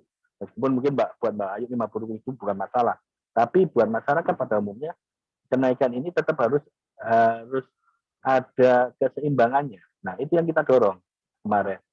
Kita minta PDAM dalam waktu 3 bulan ini untuk mulai upaya apa untuk meningkatkan service level. Misal nih, kalau Mbak Ayu rumahnya sekarang jam berapa? Jam 16.55 mati. Kemudian Mbak Ayu menghubungi call center PDAM. Kira-kira berapa lama SOP yang diterapkan oleh PDAM untuk merespon laporannya Mbak Ayu? Pengalaman pribadi saya nih di PLN. Saya pernah mati lampu jam 2 pagi. Saya hubungi call centernya, jam 3 pagi dia udah ada di tempat. Nggak nunggu subuhan dulu Mbak Ayu. Kebayangkan orang komplain jam 2. Kalau dia bilang, Pak, saya subuhan dulu ya. Ya buat orang Indonesia kadang bisa memaklumi ya. Tapi mereka sudah punya standar bahwa berapa menit harus sudah direspon. Nah, bisa dimunculkan oleh PDAM. Dia harus berani mendeklar kepada publik apa service level yang bisa dia naikkan dengan kenaikan yang sekarang terjadi melalui program harmonisasi itu. Itu satu. Yang kedua, kita berikan penjelasan, kita dorong PDAM sebagai pelaku usaha yang dominan, pelaku usaha yang mempunyai hak eksklusif dari negara karena ditunjuk satu-satunya untuk mengelola, untuk bisa memikirkan atau membuat terobosan program-program apa yang bisa meningkatkan nilai lebih buat pelanggan. Contoh nih, kalau Mbak Ayu bayar sesuatu lah, apa PLN atau apa, kok lewat misalnya datang langsung tepat waktu, Mbak Ayu dapat apa? Kaitannya sama air ya dapat air, Mbak. Ya cuman itu aja, nggak akan dapat apa-apa yang lain kan. Tapi bayangkan kalau Mbak Ayu terlambat, apa yang Mbak Ayu dapatkan? Penalti pasti. Nah, kita ingin tuh mereka mulai memikirkan Anda ini sebagai pelaku usaha yang dominan pasar, Anda tidak perlu memikirkan cara bersaing dengan pelaku usaha lain. Anda hanya memikirkan bagaimana satu terus mengembangkan kemampuan korporasi, yang kedua mengimbangi preferensi konsumen Anda, menjaga konsumen Anda yang nggak punya pilihan. Kan nggak mungkin kan Mbak Ayu nggak suka sama PDAM, terus Mbak Ayu pindah ke PD mana, itu nggak mungkin. Ya, karena cuma ada satu, itu sambungan air ke tempatnya Mbak Ayu. Kecuali Mbak Ayu punya pilihan 5 begitu ya, bisa ganti-ganti mau nggak ini ganti lain. Kita dorong ke sana arah pikirannya, supaya mereka terbiasa berpikir bahwa sebagai seorang yang monopoli, yang punya eksklusif, dia sebenarnya punya ruang yang cukup untuk memikirkan bagaimana memberikan nilai lebih buat konsumennya. Contoh tadi, bisa nggak kalau Mbak Ayu tepat waktu bayar PDAM-nya 3 bulan berturut-turut misalnya, Mbak Ayu dapat bonus atau keringanan pembayaran. Mungkin nggak itu dilakukan?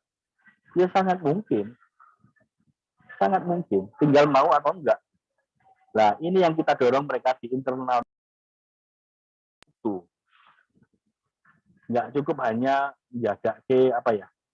Misal kalau namanya kita senang sama Persebaya. Main jelek, main bagus ya pokoknya teori Persebaya. Ya enggak lah ya, kita juga ingin Persebayanya bagus gitu kan. Nah, ujung-ujungnya sebenarnya kita dorong kalau mereka bisa memberikan nilai tambah buat konsumennya, bukan tidak mungkin masyarakat juga akan memberikan atensi yang lebih buat PDAM itu sendiri.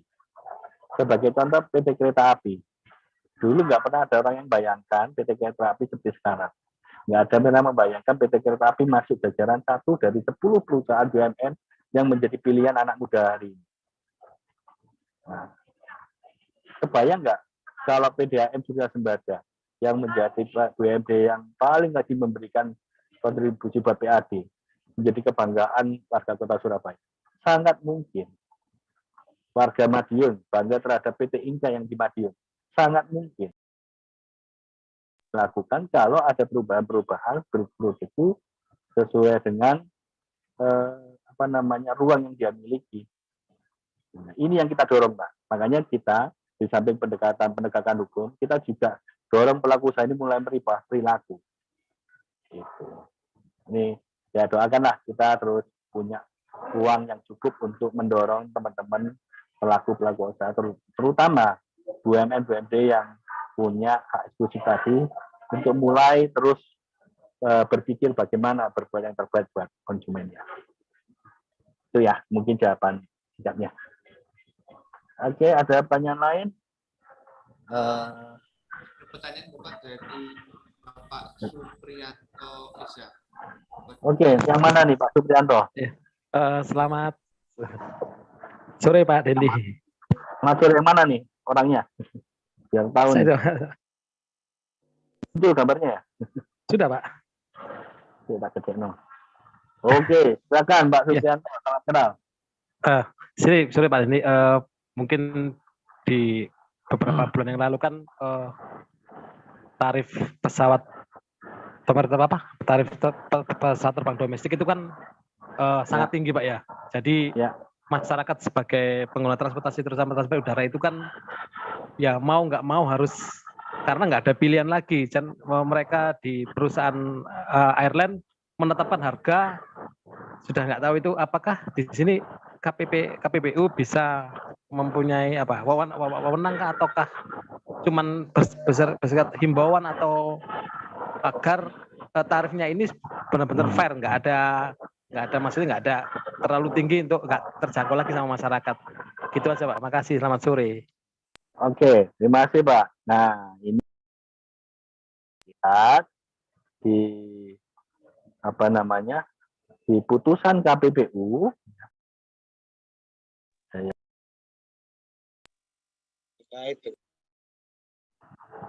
Putusan KPPU tiket, nah, Anda bisa browsing di situ ya, tiket pesawat.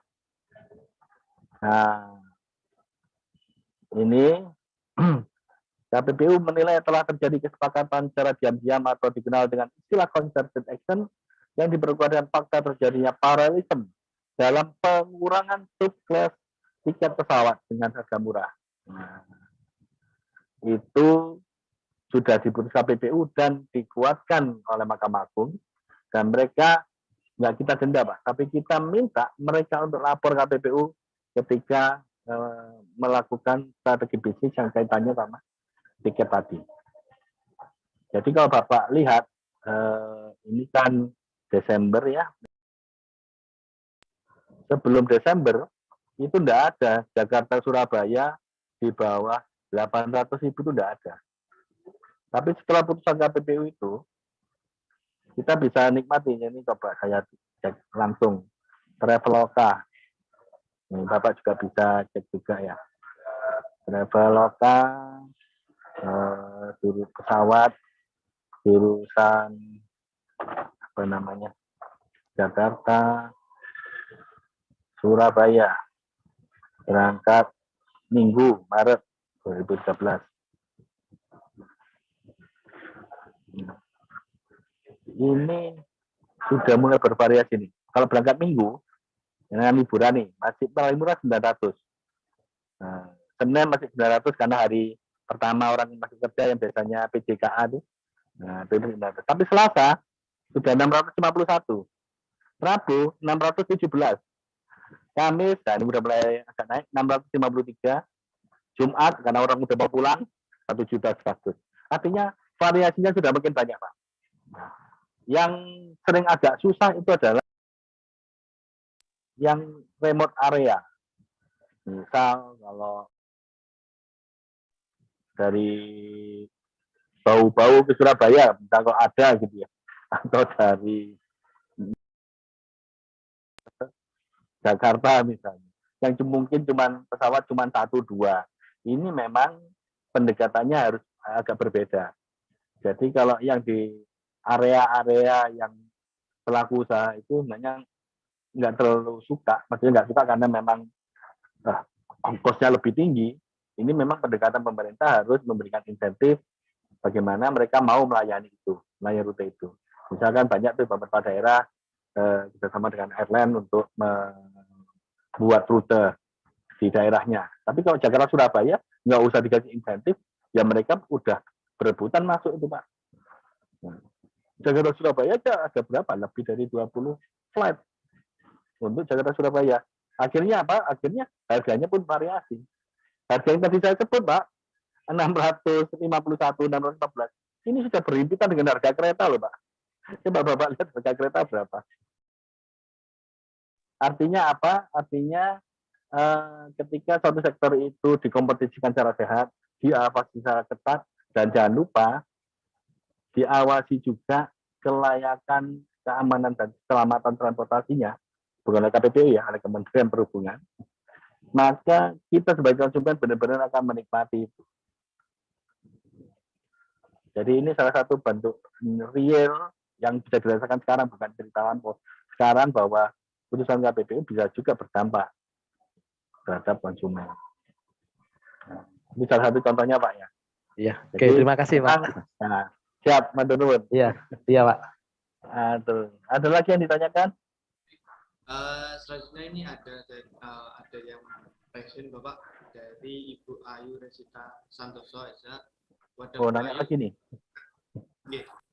Yang tadi bertanya melalui kolom chat. Mohon maaf Ibu, masih mute. Halo. Ya izin Pak.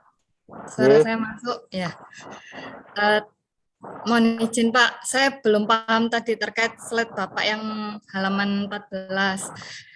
Di undang-undang itu kan tidak memperbolehkan monopoli, tapi khusus untuk BUMN boleh monopoli sepanjang tidak mengeksploitasi konsumen. Yang ya itu Pak tadi Pak, yang tadi. Ya, ini. Yang tidak diperbolehkan. Nah, yang tidak mengeksploitasi. Oke, saya paham. Untuk BUMN itu boleh ya, boleh memonopoli sepanjang tidak mengeksploitasi konsumen.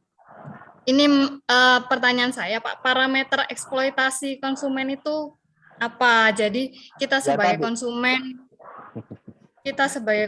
itu bisa melapor ke KPPU itu bisa enggak gitu. Kayak contohnya yang saya pernah tahu ya Pak, yang di PGN itu tetangga saya itu per bulan 1 juta, 2 juta tagihan, tiba-tiba tagihannya menjadi 20 juta. PLN juga biasanya 300, 400, tiba-tiba jadi 2 juta, ada yang 4 juta, kayak gitu. Kita minta penjelasan, nggak ada informasi sama sekali, hanya kita disuruh membayar. Terus terkait tentang denda, itu ada meteran yang rusak, sudah dilapor, katanya tidak apa-apa, tidak ada yang rusak, benar. Tiba-tiba beberapa bulan kemudian kita kena denda. Dasarnya apa juga tidak dijelaskan oleh PLN. Nah, kalau ada yang seperti itu, apakah itu bisa kita laporkan mengeksploitasi konsumen? Seperti itu, Pak. Terima kasih. Jadi, sudah paham Mbak Ayu. Di slide 15, ya, ini sudah saya sampaikan bahwa yang diawasi dalam undang-undang ini adalah praktek monopolinya, bukan monopolinya. Yang bahaya itu bukan monopolinya, karena monopoli, oligopoli itu adalah nama kondisi pasar. Kalau penjualnya cuma satu, ya monopoli. Penjualnya cuma satu, monopoli. Sekelompok penjual, oligopoli. Sekelompok pembeli, oligopoli. Itu baru nama atau bentuk pasar. Yang bahaya adalah apa yang mereka lakukan ketika mereka berada dalam posisi dominan. Terus Mbak Ayu tanya apa? Ini kriterianya. Ya, tadi saya sebutkan bahwa tidak mengeksploitasi konsumen, ya berarti konsumen diberikan ruang yang memang proporsional sesuai dengan hak dan kewajibannya. Masalahnya sekarang yang terjadi adalah secara hukum nih, perlindungan konsumen nih, ya kita bicara perlindungan konsumen, itu ada dua sekarang. Kalau di luar negeri Mbak, itu yang namanya otoritas pengawas saringan usaha, itu menjadi satu dengan otoritas yang melakukan perlindungan terhadap konsumen. Di Indonesia dibedakan. Ada Undang-Undang Nomor 8 Tahun 99, di mana yang mengawasi adalah Badan Perlindungan Badan Perlindungan Hukum Nasional, ya kan? BPKN. Undang-undangnya beda, institusinya beda. Terus apa ada bedanya perlindungan konsumen versi Undang-Undang 8 dengan versi Undang-Undang Nomor 5?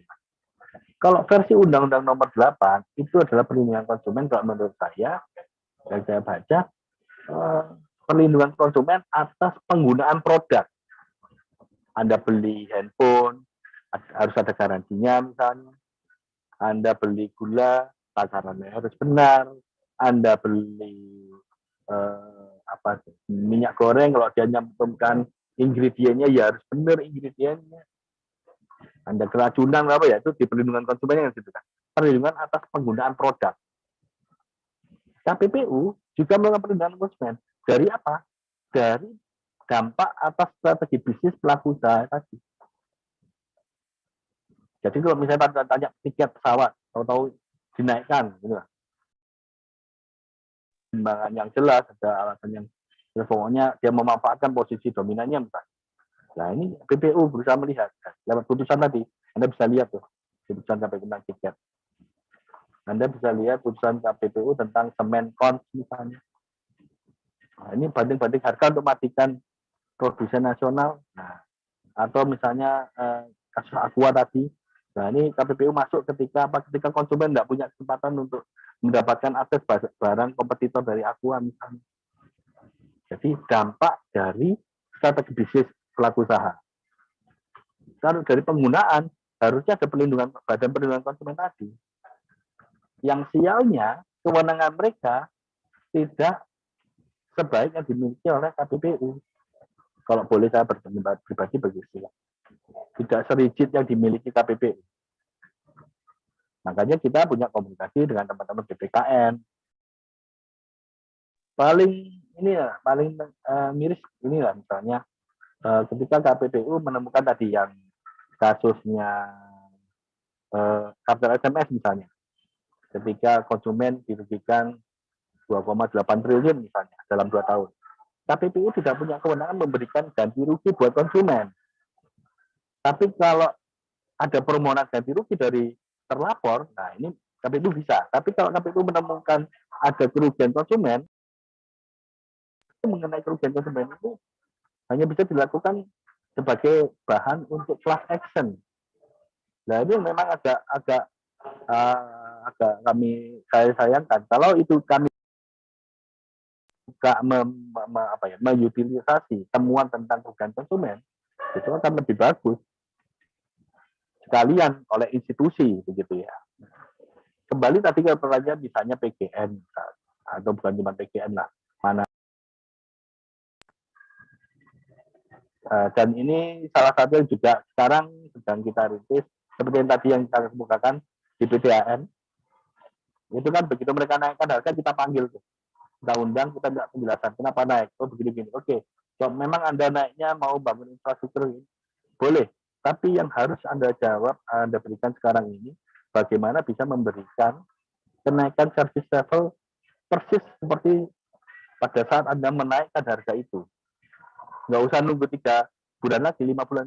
Sekarang bisa nggak Anda menaikkan service? Nah, kita dorong mereka mikir gitu, Mbak. Dan memang nggak mudah. Karena mungkin sebelumnya juga hal seperti ini nggak jadi prioritas, bisa jadi.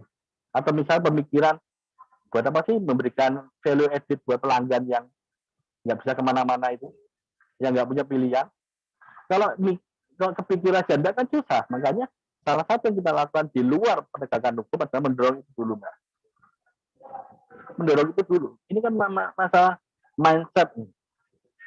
Dulu orang bayar kontan sama bayar lewat OVO, kan beda ya. Kadang lewat OVO bisa dapat poin, bisa dapat voucher. Padahal bayarnya sama.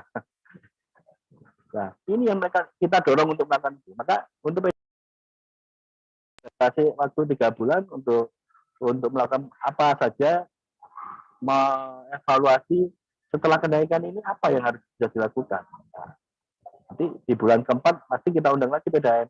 Kita ingin tahu apa yang sudah dilakukan dalam 3 bulan. Kita dorong. Nah, ini Mbak, memang tidak mudah kita lihat karena kendala teman-teman itu bisa jadi eksternal, bisa jadi internal. Makanya memang yang pertama kali dilakukan oleh direksi adalah membenahi internalnya dulu.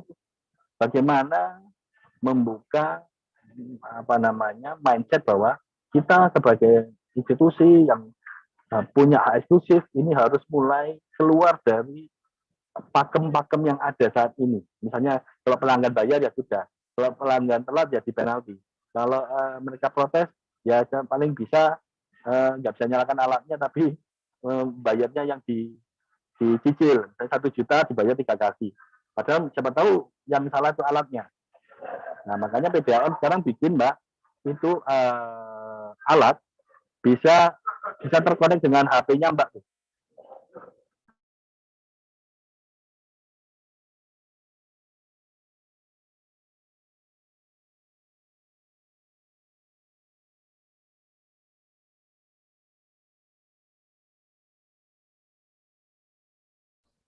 Bapak, mikrofonnya ke-mute. Cuma KPPU gitu loh. Karena itu tadi saya katakan bahwa landasannya sudah beda gitu. Bukan saya cuci tangan tidak ya. Karena saya sudah lakukan itu dengan PDAM. Dan kita lagi juga komunikasi dengan BPSK di tingkat Kota Surabaya. Nah ini memang perlu satu kesatuan langkah gitu ya. Dan kita sudah memulainya dan memang target kami di 2023 BUMD di Jawa Timur akan mulai banyak kita ingatkan mengenai hal-hal itu. Ya, jadi eksploitasi yang jelas adalah konsumen diposisikan dalam posisi yang lemah di luar dari kewajibannya dan dikurangi hak-haknya. Harusnya ada hak banding kan buat konsumen. Nah itu ada aturannya. Punya enggak? Nah ini kan harusnya memang ada yang menyuarakan. Ya terima kasih atas masukannya. Dan kita komunikasikan ini juga dengan teman-teman BPSK supaya bisa sama-sama jalan ya. Karena itu tadi dengan era digital ini dan perubahan zaman, saya pikir KPPU dalam posisi di samping melakukan penegakan hukum juga mendorong adanya perubahan budaya korporasi dari masing-masing pelaku usaha yang dominan pasar. Kita lihat nanti PDAM ini seperti apa perubahan yang dilakukan. Karena ini butuh dikawal oleh publik. Gitu. Makanya misalnya nih Mbak Ayu tahu nggak sih masalahnya PDAM? Oh ini Pak, Mbaknya kalau kita infrastrukturnya udah lama, kita punya beberapa ribu kilo yang harus bagi lah. Saya tanya sama mereka, pernah nggak dipublish? Pernah nggak masyarakat tahu PDAM punya duit berapa? Nah ini kan kita dorong transparansi kan. Nah, supaya apa? Supaya masyarakat bisa memikirkan secara rasional. Termasuk juga mencari solusi misalnya ketika ada masalah misalnya tagihan tadi itu. Nah, ini juga penting karena kita juga tidak menutup mata. Ada juga konsumen nakal juga ada. Nah, harusnya nunggu air, ini malah nyedot air. Nah, itu yang saya minta teman-teman PDAM publish tuh yang seperti itu. Supaya apa? Supaya publik ini aware dengan sumber air yang seperti itu, kemampuan seperti ini, ada hal-hal yang memang harus menjadi concern kita gitu. Pemakaian yang sewajarnya, kemudian menggunakan sesuai dengan peruntukannya. Nah, ini yang kita dorong.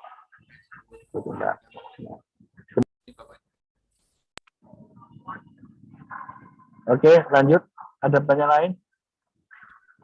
Baik, Bapak.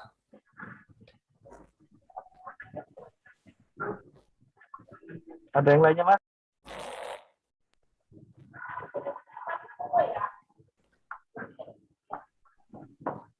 Materi Juni memang sangat banyak. Mungkin paling banyak di antara pemateri lain.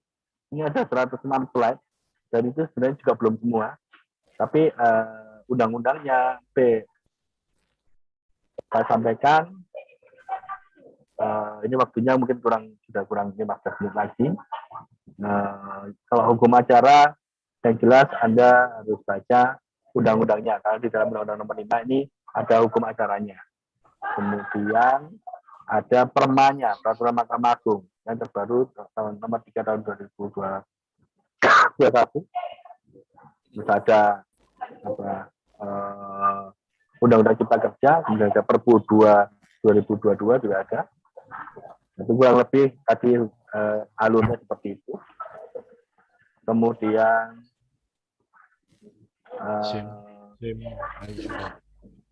ada pertanyaan? Ya Pak, bisa. Terus ya Pak. Silakan. Ya, baik Bapak, mohon tadi mikrofon saya mati, jadi waktu Bapak kurang 10 menit lagi Bapak. Sebenarnya tidak ada gimana? atau mungkin ada tambahan sedikit dari untuk sisa waktu. Oke. Ya. Jadi kalau hukum acara tadi jangan lupa baca permanya 3/2021, ada juga Perkom 1/2019, nah itu yang dari peraturan juga hukum acara perdata pasti ya untuk beracara di pengadilan niaga. Nah, cuman ingat kalau sidang pertama di perdataan itu adalah sesinya adalah mediasi. Tapi kalau hukum persaingan usaha, ketika Anda keberatan dengan niaga, tidak ada atau tidak dikenal mediasi. Karena di situ adalah review dari putusan KPPU adalah pengadilan niaga. Kemudian yang ingin saya sampaikan bahwa bagi teman-teman yang ingin mempelajari hukum persaingan usaha ini, perkuat diri Anda dengan pengetahuan mengenai industrial organisasi. Jadi Anda belajar tentang pasar itu apa, bentuk-bentuk pasar, bagaimana pasar bekerja, bagaimana peran negara. Nah, karena apa? Karena itu nanti juga akan dalam hukum persaingan usaha ini. Misal, advokat perannya apa? Ya, pertama, kalau itu bicara penegakan hukum, Anda bisa mendampingi pelapor maupun terlapor. Tadi sudah dijelaskan kalau bikin laporan seperti apa. Tadi sudah dijelaskan hak terlapor ketika mendapatkan laporan dugaan pelanggaran seperti apa. Yang kedua, Anda juga bisa jadi, di samping mendampingi, juga bisa menjadi pelapor itu sendiri. Beberapa juga ada laporan dari kantor pengacara atau pengacara, advokat, gitu ya, mengenai suatu hal. Kemudian, di samping penegakan hukum, lawyer juga bisa berperan mencermati kebijakan pemerintah, misalnya. Mencermati umpamanya, kan sah-sah saja lawyer menyuarakan misal keberatan publik terhadap tarif masuknya yang naik jadi 750, tapi sekarang udah nggak jadi ya. Atau yang Pulau Komodo atau kebijakan lain nggak bisa. Atau Anda mungkin diangkat jadi staf ahlinya pemerintah daerah, entah gubernur atau wali kota, Anda bisa menyuarakan beberapa aspek tentang persaingan usaha. Nah, sisi lain Anda juga bisa mendampingi teman-teman pelaku usaha yang sedang melakukan aktivitas merger, akuisisi, dan konsolidasi. Karena KPPU itu juga punya tugas, di samping melakukan penegakan hukum, juga melakukan pengawasan terhadap aktivitas korporasi berupa merger, akuisisi, dan konsolidasi. Nah, itu yang perlu diperhatikan. Pergunakan fase-fase yang ada di dalam notifikasi merger ini. Nah, memang notifikasi bersifat post notification merger, jadi merger dulu baru lapor. Namun guna menghindari keterlambatan notifikasi, maka sebaiknya Anda pakai mekanisme konsultasi merger. Nah, konsultasi ini bukan cuma ngobrol begini ya, tapi memang bersurat resmi melakukan konsultasi merger. Nah, nanti ada fasenya tuh khusus. Pak, kalau sudah konsultasi apa menghapuskan kewajiban tentang notifikasinya sendiri? Nah, Tergantung kalau memang nanti dalam konsultasi ini Anda memang nggak masuk dalam objek notifikasi, ya mungkin Anda nggak perlu notifikasi. Tapi kalau ternyata memang Anda masuk notifikasi, ya tetap harus notifikasi. Pak, terus saya kan kerja 2 kali, enggak juga. Karena kalau Anda sudah konsultasi sebelumnya, itu kan juga keluar fatwa dari KPPU-nya tuh. Maka itu sudah separuh jalan dari proses notifikasi itu sendiri. Hasil dari konsultasi merger khusus tadi pasti juga akan dibawa di dalam analisa notifikasinya sendiri.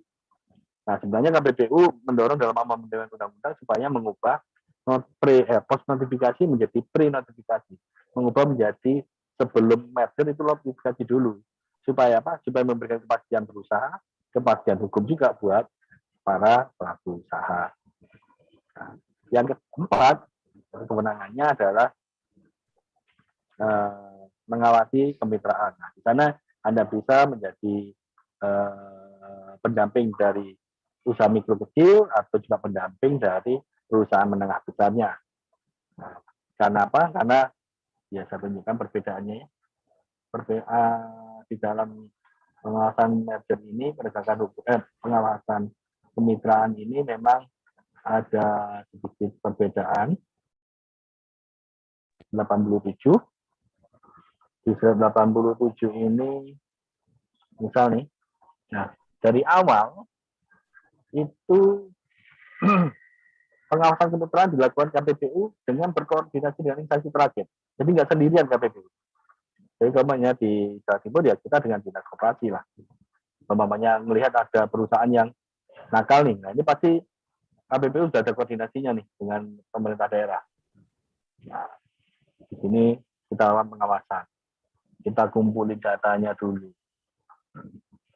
Nah, baru dilakukan penelitian inisiatif. Di sana ketika masuk pendahuluan, kalau di dalam sidang pemeriksaan pendahuluan kasus persaingan usaha kan langsung 2 sidang tuh. Sidang penyampaian laporan dugaan pelanggaran dan tanggapan. Atau kalau mau perubahan perilaku. Kalau di sini dibagi 2 tahap tuh. Jadi pendahuluan ini ada fase untuk pengawasannya, ada pengumpulan bahan dan keterangannya. Dari situ masih ada peringatan pertama, peringatan kedua, peringatan ketiga. Peringatan-peringatan ini sebenarnya untuk memberikan waktu yang cukup buat kedua belah pihak untuk melakukan konsolidasi, memperbaiki hubungan kemitraan. Artinya di dalam fase ini sebenarnya pendekatannya sangat-sangat soft sekali, sangat memperhatikan karakter dari kemitraan itu sendiri. Kalau sampai peringatan ketiga nggak ditanggepin, nggak ada perubahan, nah baru masuk urusan lanjutan. Dan itu keluar putusan. Nah, memang sampai dengan hari ini tidak ada ketentuan yang mengatakan tentang upaya hukum atas putusan ini. Bahkan sampai kemarin Mahkamah Agung juga yang terakhir yang sempat KPPU menjatuhkan sanksi terhadap kasus kemitraan, ini sudah inkrah bahwa memang tidak ada upaya hukum terhadap putusan KPPU ini. Dan kalau mau jujur dilihat dari proses ini, sebenarnya mulai dari awal sifatnya sudah sangat persuasif sekali. Mulai dari KPPU-nya, ada dinas pemerintahnya, nah, ada diingatkan pertama, kedua, dan ketiga. Ini memang sudah sangat disesuaikan dengan karakter dari kemitraan itu sendiri. Nah, di samping melakukan upaya hukum, memiliki beberapa program lain yang mungkin bisa dimanfaatkan kalau Anda menjadi pendamping klien Anda. Misalnya di sini waktu Anda mendampingi pelaku usaha, Anda bisa berinteraksi dengan KPPU, maksud saya perusahaan klien Anda bisa masuk dalam mengikuti program kepatuhan yang dilakukan oleh KPPU. Ini komunikasi di luar penegakan hukum ya. Jadi kalau memang ada perusahaan yang memang ingin mengembangkan korporasi pertanian yang sehat di dalam budaya korporasinya, bisa masuk program kepatuhan. Nah, untuk pemerintah, kami juga tidak menutup mata bahwa mereka butuh tools untuk menganalisa kebijakannya. Makanya kita sediakan analisa kebijakan perusahaan usaha. Ini bisa dilakukan secara mandiri, baik oleh pemerintah daerah, kementerian, atau mungkin pemerintah pusat. Bagi pemerintah daerah atau pusat atau kementerian yang sudah mulai menerapkan nilai perusahaan usaha, KPP juga tidak menutup mata. Kita juga buatkan KPP Award kemarin juga baru dilangsungkan, Jawa Timur mendapatkan 2 kategori. Nah, di samping itu KPPU juga membuat indeks persaingan usaha sebagai salah satu navigasi yang bisa dipakai oleh pemerintah pusat maupun daerah dalam di dunia usaha. Mungkin itu yang saya sampaikan. Kalau ada kurangnya silakan nanti WA aja. Kalau memang bisa saja pasti akan saya jawab. Baik. Ada pertanyaan lain? Ya, kemungkinan sudah tidak ada pertanyaan lagi, Bapak. Karena waktu sesi ini sudah berakhir. Yap. Terima kasih buat Bapak Dendi Ramasutrisno SHMH atas penyampaian materinya. Sebelum itu mohon izin Bapak untuk mengambil dokumentasi terlebih dahulu. Baik, saya juga ucapkan terima kasih atas kesempatan yang diberikan oleh teman-teman FAUWKS dan Pradi Surabaya yang memberi kesempatan untuk berinteraksi dengan teman-teman calon-calon peserta. Semoga apa yang saya sampaikan ini bermanfaat, dan doa saya semoga teman-teman peserta PKP ini bisa segera dilantik dan beracara bisa mengamalkan atau mengintegrasikan ilmunya dan menjadi ahli-ahli hukum yang kompeten, berarti nurani, dan tetap merah putih. Demikian dari saya, kurang lebihnya mohon maaf. Assalamualaikum warahmatullahi wabarakatuh. Terima kasih Bapak Dendi Ramasutrisno. Itu mohon maaf Bapak, kita mengambil foto terlebih dahulu, dokumentasi. Halo? Halo? Ya, monggo. Kita PKP untuk kameranya terlebih dahulu.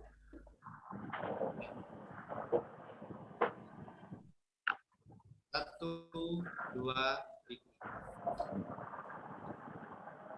Terima kasih Pak. Oke. Sukses selalu semuanya. Ya, mohon izin. Assalamualaikum warahmatullahi wabarakatuh. Ya, terima kasih pada para peserta PKP telah hadir dalam Zoom hari ini. Untuk itu, saya Nizar Armadeni sebagai moderator. Mohon maaf apabila ada kendala atau perbuatan yang kurang berkenan. Untuk itu, besok hari Minggu masih ada pukul 8.30 secara offline. Baik, terima kasih. Sekian dari saya. Wassalamualaikum warahmatullahi wabarakatuh. Waalaikumsalam warahmatullahi wabarakatuh.